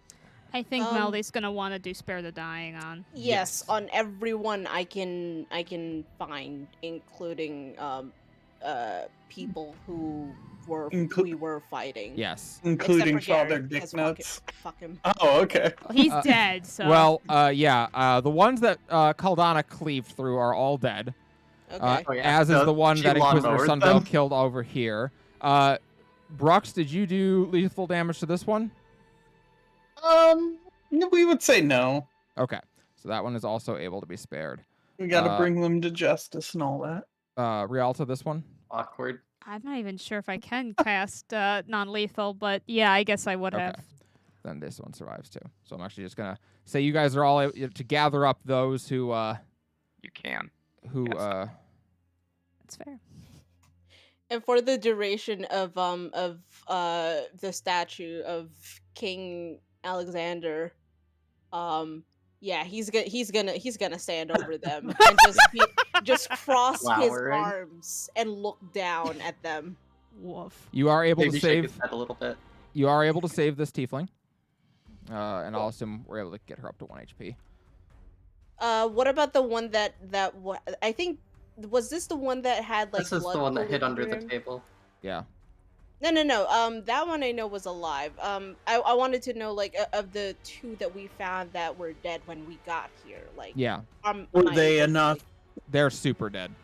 like- okay. It's been Yeah. past a minute. It's been a while since they've died. Okay. Just figure I'd ask. One of them you think maybe was as much as an hour ago. Okay. But yeah. So the survivors in the room all kind of start huddling. But Inquisitor Sunvale is holding his sword over one of the others, one of the ones that you, one of the disciples of Lao. And you see him exhale and put his sword back in his sheath. And he looks to all of you. Are you all right? Think we're fine enough? Aldana's gonna Fine. nod, but she does not look fine at all.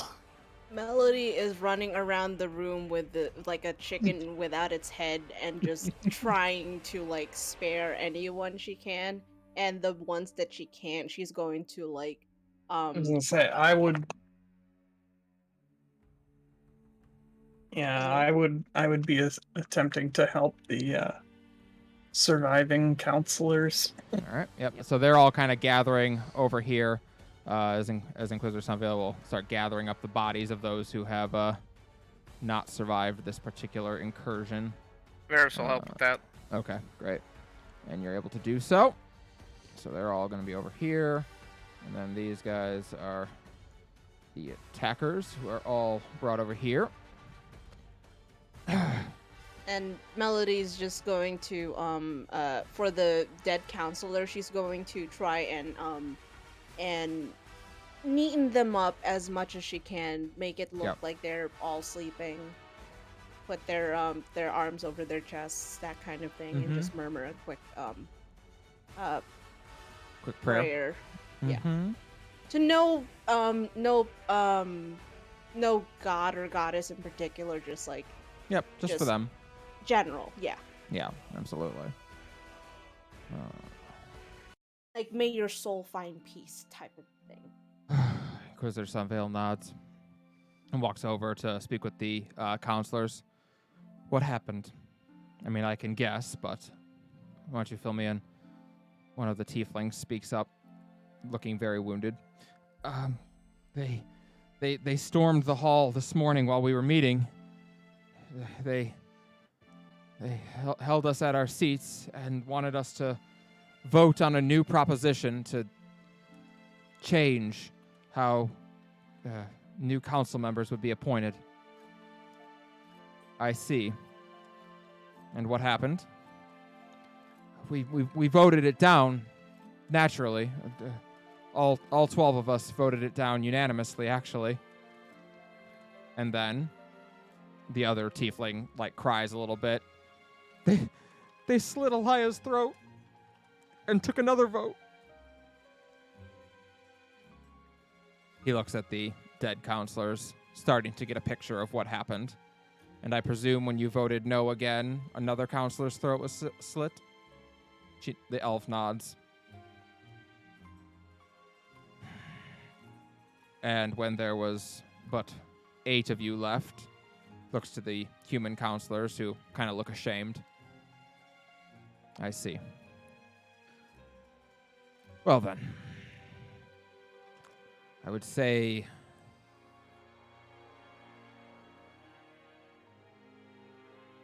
our worst fears were realized.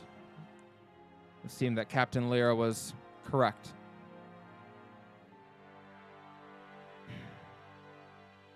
The council still has living members, though, thankfully. Indeed. 8. We will need to get medical attention for those who are injured before they can reconvene and reestablish the proper order and the proper guard. I can assist with that. Indeed. In the meantime, we must go speak to the people. He takes out a sending stone and concentrates. Captain, bring in... You and about 20 men should do it. We have the situation under control, but we will need you to watch prisoners. And he sends the message out. It's about 5 minutes later when Captain, perhaps soon again, Captain Lyra, enters with 20 of her men. None of them are wearing armor, but they do all have swords that they managed to pick up somewhere as they take defensive positions around the room, go over towards the statue of King Highguard, glance at the statue of King Highguard, not remembering that being here. Some of them, 2 of them who have healing abilities also go over to help heal the tiefling counselors who took some punishment in that last fight. Meanwhile, Inquisitor Sunvale nods to you all. All right. Let us go and address the people. My writing for this.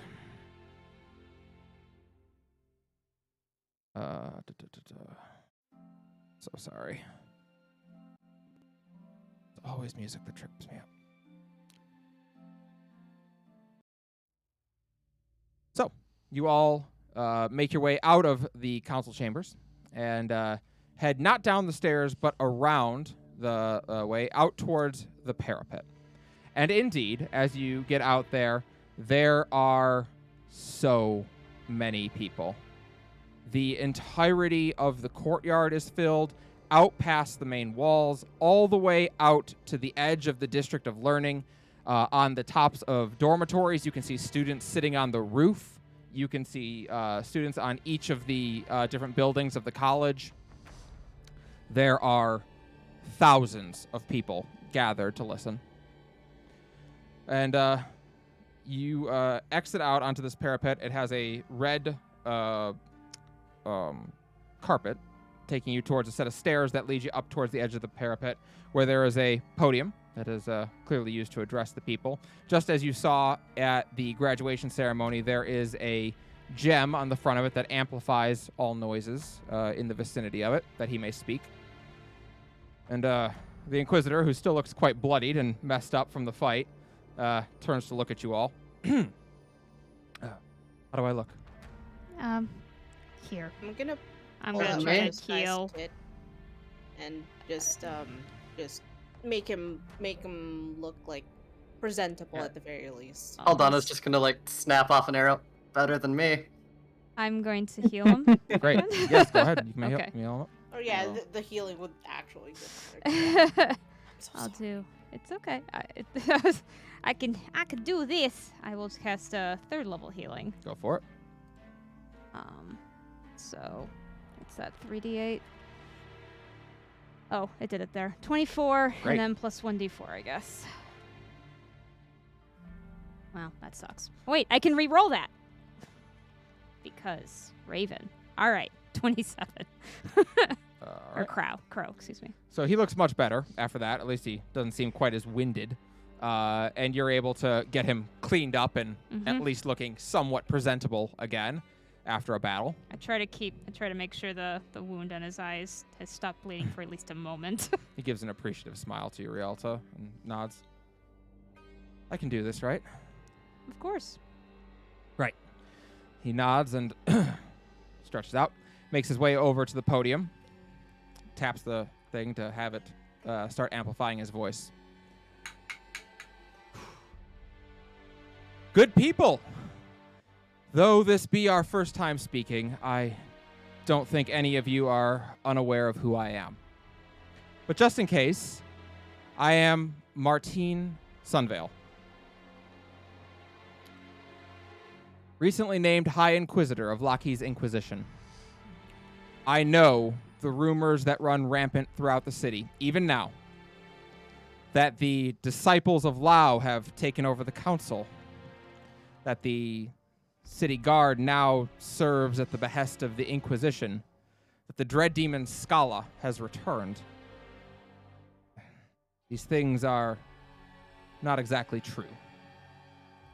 For 650 years, the Order of Lackey's Inquisition has safeguarded this world against dread demons. You have trusted us and allowed us to do the work necessary to keep Serene safe. And I must ask you to do so one more time. It is not in the purview of the Inquisition to be a political body. We have no interest in ruling Stone's Throw, much less Terrason. Our actions these last few days have, I admit, been concerning, yet they are only to ever maintain order and peace within the city. And our actions today, though they may certainly appear extreme, are in furtherance of that goal. I beg you, please, return to your homes. May you find peace this night. Ah! And he yowls out in pain as a stone cracks off his skull, and he stumbles back. Quickly, rivulets of blood start dripping down his face from the wound on top of his head. Someone threw a rock at him. Gonna look at where the rock is. Well, the rock is now laying on the ground next to Okay, him. who threw the rock? Someone out in the audience did. Okay.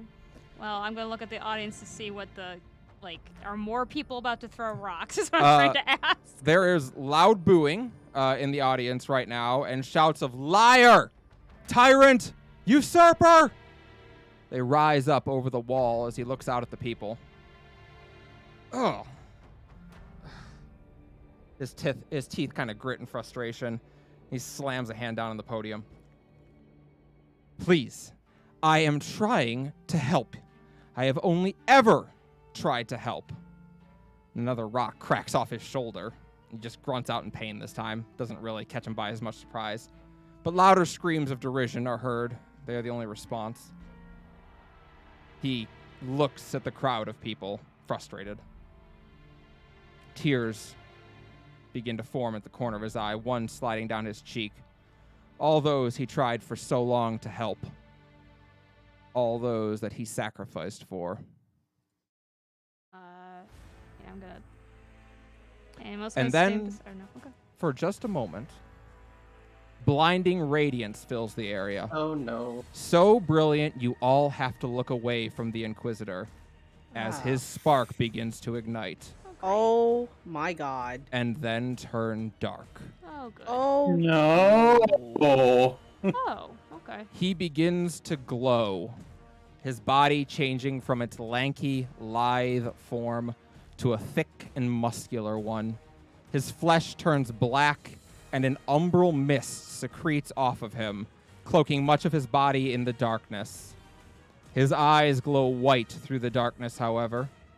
You can see his head begin to split from the top of his skull, as though he were being peeled in twain. and what once was his single face now becomes two faces looking away from one another, one of them smiling pleasantly, the other sneering malevolently. Two wings erupt out of his back, the feathers black as night. The sword that rests on his hip falls away, the radiance of it burning against the Icarus darkness. And two new swords, one in red and one in purple, appear in his hands. And as he speaks, both mouths talk. One of them speaks in a saccharine, sweet, reassuring tone. The other practically cackles joyously with every word. Oh, the irony.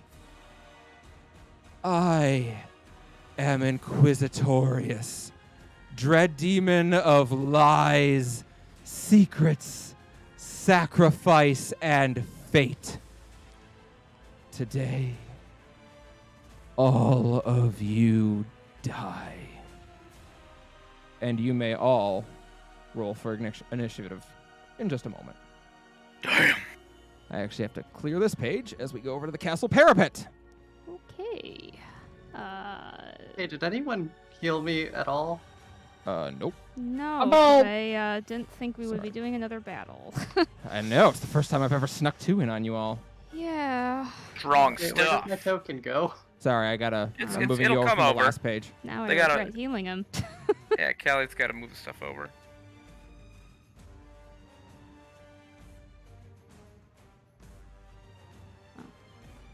There you are. All right. Shit. Caldano, don't move very far so I can heal you. Yeah. And make sure to select your token when you roll for initiative.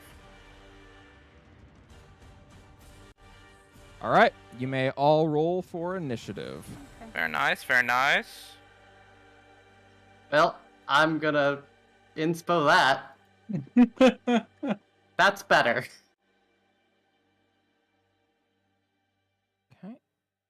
He's got a 12.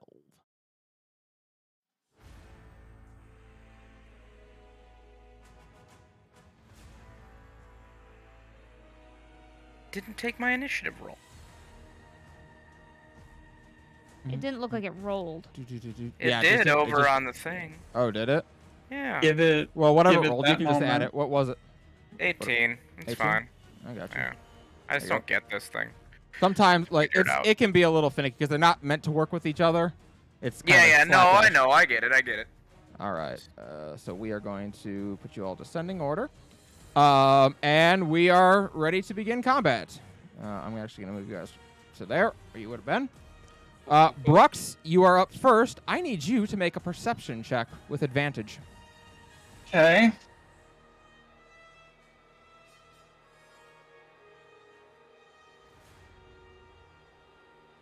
$19. All right. Your turn. Okay.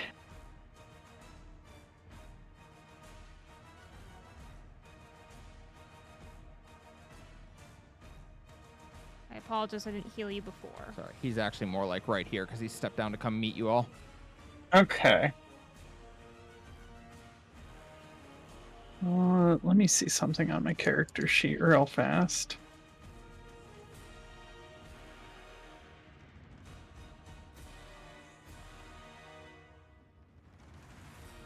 Well, yeah, we're just going to do that. We're going to walk up and we're going to take a crack at him. All righty.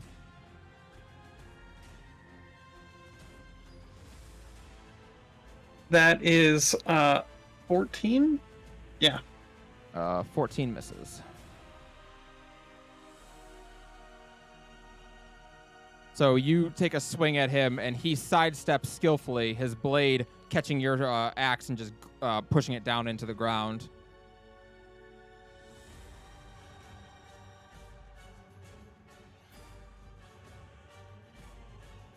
Is that your turn? That's all I got. Caldana, you're up. So Caldana's seen this before. Is it safe to say she already has her sword out? Oh, yeah. She's gonna turn to the other three. Oops. if I don't make it, give the other locket to Soraya. And she's gonna rage and pull not Phoenix Feather, but her original sword. All right. She's kind of assuming fire isn't gonna do her much good. Ah, gotcha. Let's check Uh, if that is the case with him. Oh yeah, imagine that. He is immune to fire. I feel like she's fought enough things like this at this point to be like, maybe not fire. He is not resistant to necrotic like all the other fiends. I did take that from y'all. First attack is getting inspoed because that's the 3 on the dice. Okay. And that's my last inspo. I need to figure out how to do a counter in D&D Beyond instead of having to reopen my... There 20 isn't, I every don't time? think. Okay, Because okay, well that Hurrah, became you a can't make 'em. 19 on the dice plus 7. 26. That will hit. Okay. So this should work the same. Roll that. So 8 slashing. Could drop the rage in there, so 10. Divine Fury still happens. 9 radiant. And the tattoo necrotic is 3. And I'm gonna put up the fire shield. Wait, is that once a... It's gonna be 4, Shit, wait, 6, hold on. I need to check if I can actually do the fire 15. shield. It's 18 damage to him. Feats. Where are my feats? Oh wait, no, it's magical slashing, so he's actually not resistant to that. -4. Shit, once per short rest. We did not get a short rest at all. Nope. So Nope. I cannot do the shield. Okay. You have a second attack? Yep. All right, dude. 17 on the die plus 7, Hits. 24. Yep. Yeah. No. Necrotic's every attack, yes? Yes. So 8, 12. All right. 12 damage, and he is going to legendary action to counterattack you. Did I say rage? I forget if I said rage, but You I did. had rage damage. did. So Yeah. you Yeah, 17 to hit. hits. I'm gonna use wheel. Okay. You roll above a... -6. Does not all right. hit. That does not hit then. All right. Alright. Cool. Melody, you're up. I am going to instruct Waffles to or Mark Brooks with the Matriarch's protection Okay. and looking likely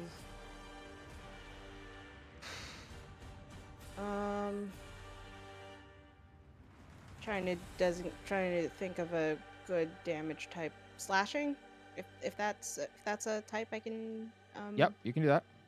Okay. He's got 2 swords. Uh, Slashing would be reasonable. Yeah, okay, so Brooks has temp HP equal to 4 +4 temp HP and a +1 to your AC. Nice. And Nice. you have resistance to slashing. And as for my bonus action, I am going to give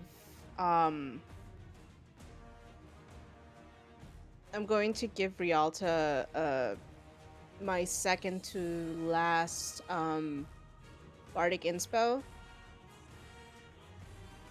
I can find where that is. Yep, there we go. Okay. Okay. And for a free action, I'm just going to type out what. Okay, No, go ahead. no, don't worry about it. All right. Cerberus, you're up. Everyone, please be thinking about what you want to do. I know we're coming up on our time limit, and we're very close to the end. You got it. I'm here. Cerberus, you're up. So Cerberus is going to move 30 feet, which puts him here technically. All right. Or it might be right here, sorry, but I believe it's right here. I don't think that counts for flanking, but you let me know. I think I'm one away. I think I need to move I behind think him. you need to move one more, yeah. Yeah, but that's all right. So Cerberus is going to dart there, spin around, draw his blade up, and just go, as I think you would have wished it, Martine. And I'm going to go and strike him down. Oh, sorry. I use a bonus action to summon the the recharge that I have for one Okay. spell.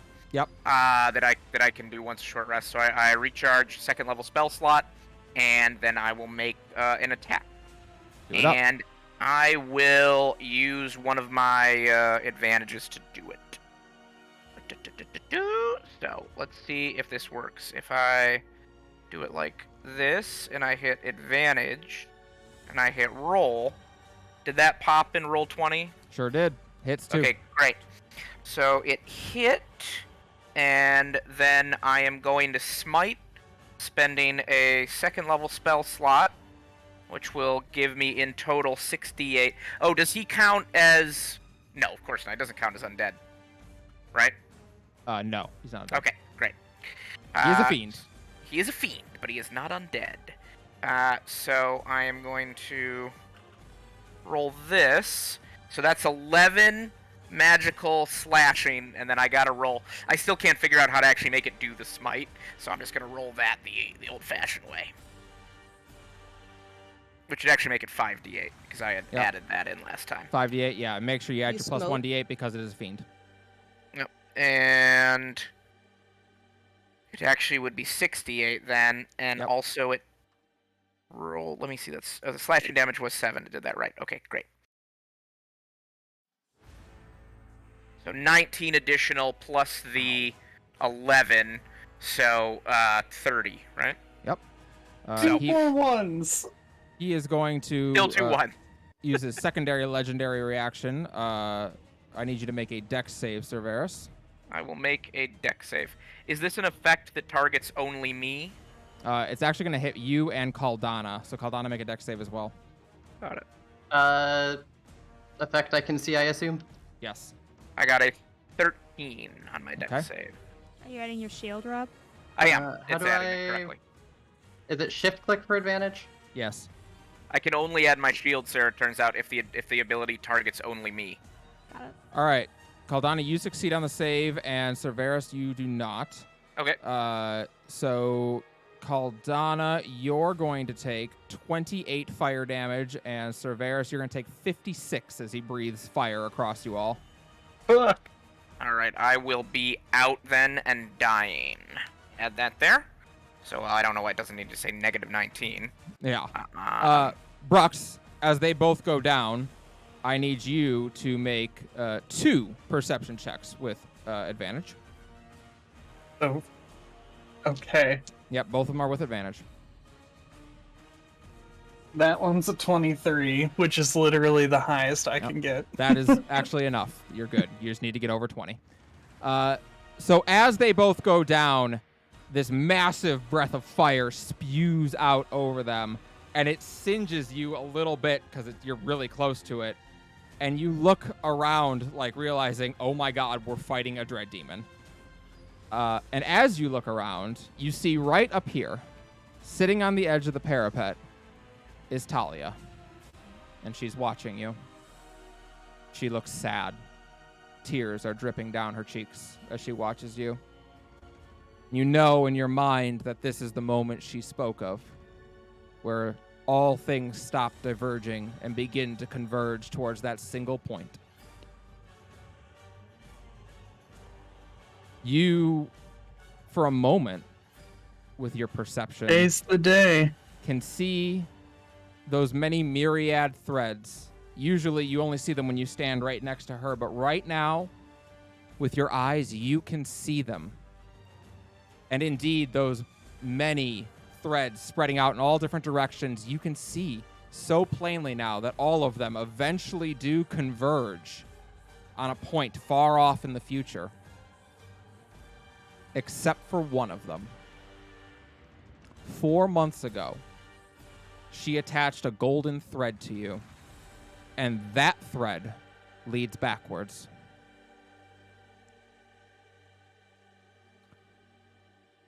Brux, what would you give to change fate right now? Oop, Brux says they can't hear. No, my internet crapped out and I couldn't hear. Oh my gosh. That's awful. Do you hear now? Can you hear? Yes. Okay. Oh God. Where Oh, did you God. leave off? There was one that didn't. Okay. The one thread that does not go in the direction of all the others is the golden thread that was attached to you 4 months ago when you first met Talia. Okay. It leads backwards.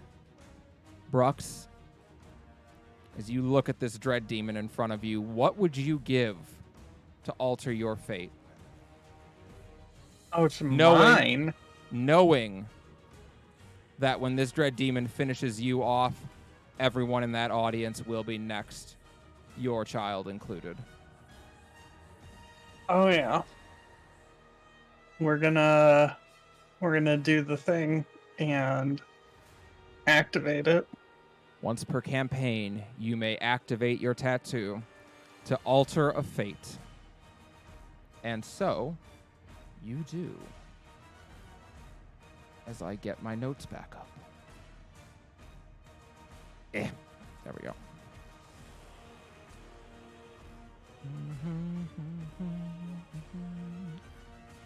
In a moment, you find yourself, Brux. You look at that golden thread, and Talia almost, she seems to notice as you spot it, as you see it, and you begin to walk it. And it takes you away from the battle, but he doesn't seem to notice you. In fact, no one else sees you. You've just vanished.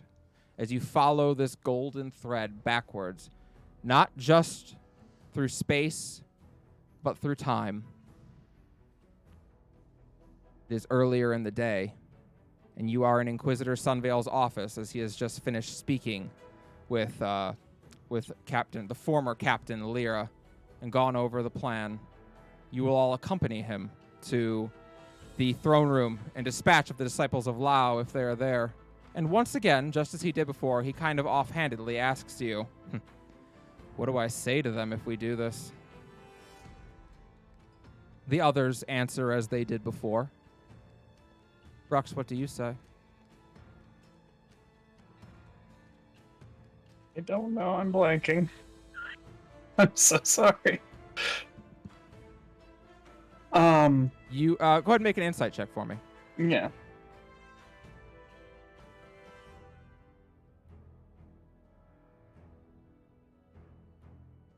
That is a 12.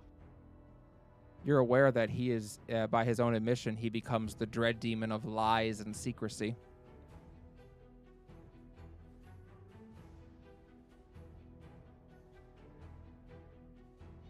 The truth. He raises an eyebrow at that. Speaking of things not being in the purview of our order, The people deserve it. make a persuasion check. Okay. It's the right thing to do. That's an 18. Woo! Which is great because I have a +0. I was gonna say Well- that could have gone real sideways. He rolls a 4 plus 9, and he seems to stop and think about it for a moment. And I'll throw in the it's the right thing to do. He stops to think about that for a moment. I will consider your words, Brux. And then things play out much the same as they did before. You make your way to the council chambers. You're able to summon a statue at some point of King Alexander, which confuses a lot of people. You do defeat the many people in the room, although you do keep the tieflings from getting so injured this time around, as you give them a quick heads up to get the fuck out of the way right before a fireball happens to hit them. As Everyone's- I come in shouting, "Get down!" Everyone's kind of Fireball, confused how there's you a knew about it. fireball! Get down, get But- down. Do we not Let's remember do anything about None it? of you That's fine. remember any of this. Okay, that's fine. It is happening as it did the first time for you. Doc. And before long, you have made your way back up to the parapet. And he once again looks to Rialta and kind of smiles as she finishes healing up. I can do this, right? I think you can, but I think I like Brux's idea. I was gonna say, stare right at him, dead ass in the eyes. Perhaps I They do too. deserve to know. The Inquisitor goes to stand up behind the podium, though the look on his face is a conflicted one. Finally, he takes a deep breath through his nose, touching the gem to amplify the noises around him. But instead of standing there, he walks around to the front. He climbs up onto the parapet and then sits down on it, casually, his legs dangling over the side as he looks over the massive courtyard. And then he motions for you all to join him. I'll come up. Oh. Yep. Mm-hmm. Yeah. I'll sit beside him. Good people, I know you don't like me, and you have little reason to. In my years of service to the Inquisition, ever have I understood that my work would not be popular. Though important, it would lead to mistrust and hatred of me. So today, I believe it is time for the mistrust to end, and for us to speak. I am Martine Sunvale, the final High Inquisitor of Lackey's Inquisition. And joining me today are the Whispers in Silence. 5 incredible people selected by goddesses themselves to stand against what lurks on the horizon. Cerberus of the Green Shield, Melody of the Ivory, Rialta Folknir, Caldana Aristotter, and Brux Adelborn. Learn well their names, for I have no doubt that they shall be inscribed soon in history books. The Inquisition was founded in the year 104 after the Fall, with one simple goal: to prevent, at all costs, Scala from ever returning. We have failed in our purpose. Earlier today, a group called the Disciples of Laos stormed the council chambers and took the council hostage.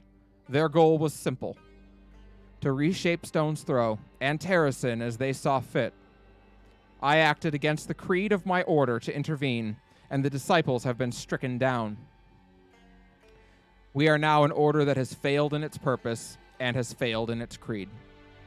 But a friend of mine once told me, he glances over at Cerberus, that when things no longer serve their purpose, then it is time for them to end, and for something good and new to be formed. To that end, Lackey's Inquisition will hold no power over whatever Stone's Throw is to become next. As of now, I am dissolving Lackey's Inquisition. To my many brothers and sisters of the Order who have sworn lifelong oaths to our cause, know your oath is held fulfilled. I thank your life is once again yours to do with as you see fit. I thank you for your many years of service. The rumors you have heard are true. Scala, the dread demon of hatred and despair, has returned. Once, she ruled all of Terracin, and now she sets her sights on nothing short of the annihilation of the entire world. And yesterday, she spoke to our tiefling brothers and sisters. Yes, I say brothers and sisters, for I think we often forget that we are, all of us, descended of the same mother. Some within the Disciples of Lao have preached that she reached out to the tieflings because they are her descendants, because they support her, because it is they who brought her back. But we know that's not true, don't we? We like to tell ourselves it is. We like to think they are at fault. Sometimes they is the tieflings, sometimes they is the elves, or the gnomes of the Clockwork Village, but always they is someone else. It's comforting to think that they are to blame, but the guilty can be found in a mirror. Scala has returned now for the same reason she appeared so many centuries ago, because we brought her about. Through our hatred, our cruelty, our intolerance, our willingness to look away as our brothers and sisters are persecuted. Centuries ago, a group called the United Allies of Cyrene, comprised of people from all over this planet, came to Terrasen for one simple goal: to kill Scala and to liberate our home. And 4 years after her defeat, that organization disbanded. Many returned to their home continents, but many more stayed here. They had come to love and respect the brothers and sisters they'd taken up arms with.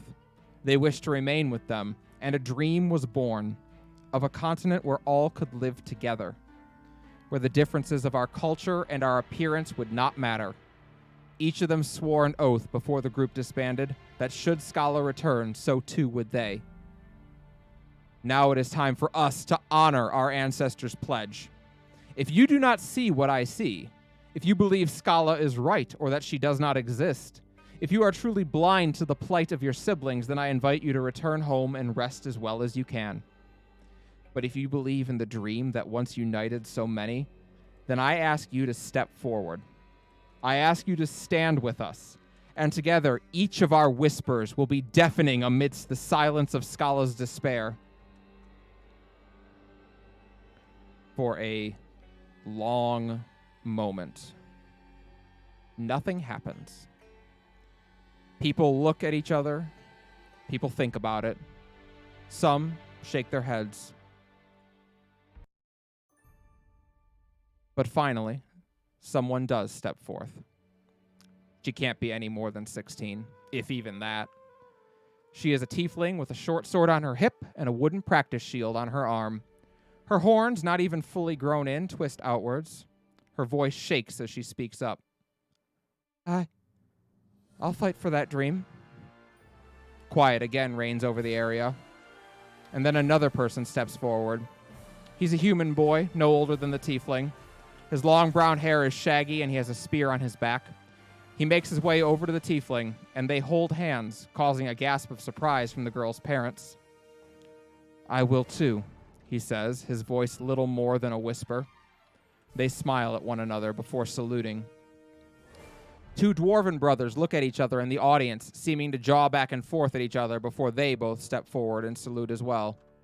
An elven woman, looking to be in her 40s, steps forward as well from the crowd, and she is joined shortly by a black-scaled dragonborn. Many of the halflings you all remember from the Stuck Pig also join those enlisting and give the salute of the halfling's watch. Brux, you see Saria step forward as well, her hands practically shaking as she volunteers. Behind the tiefling girl, a man who looks to be her father also steps forward, followed swiftly by her mother. And then in droves, people begin to step forward and salute. And that night did indeed go down in the history books, but not as the night Inquisitorius appeared. It is instead remembered as the second night that the United Allies of Cyrene declared war on Scala. And that is where Act 1 will end. Oh my god. Great stuff. Great stuff. That was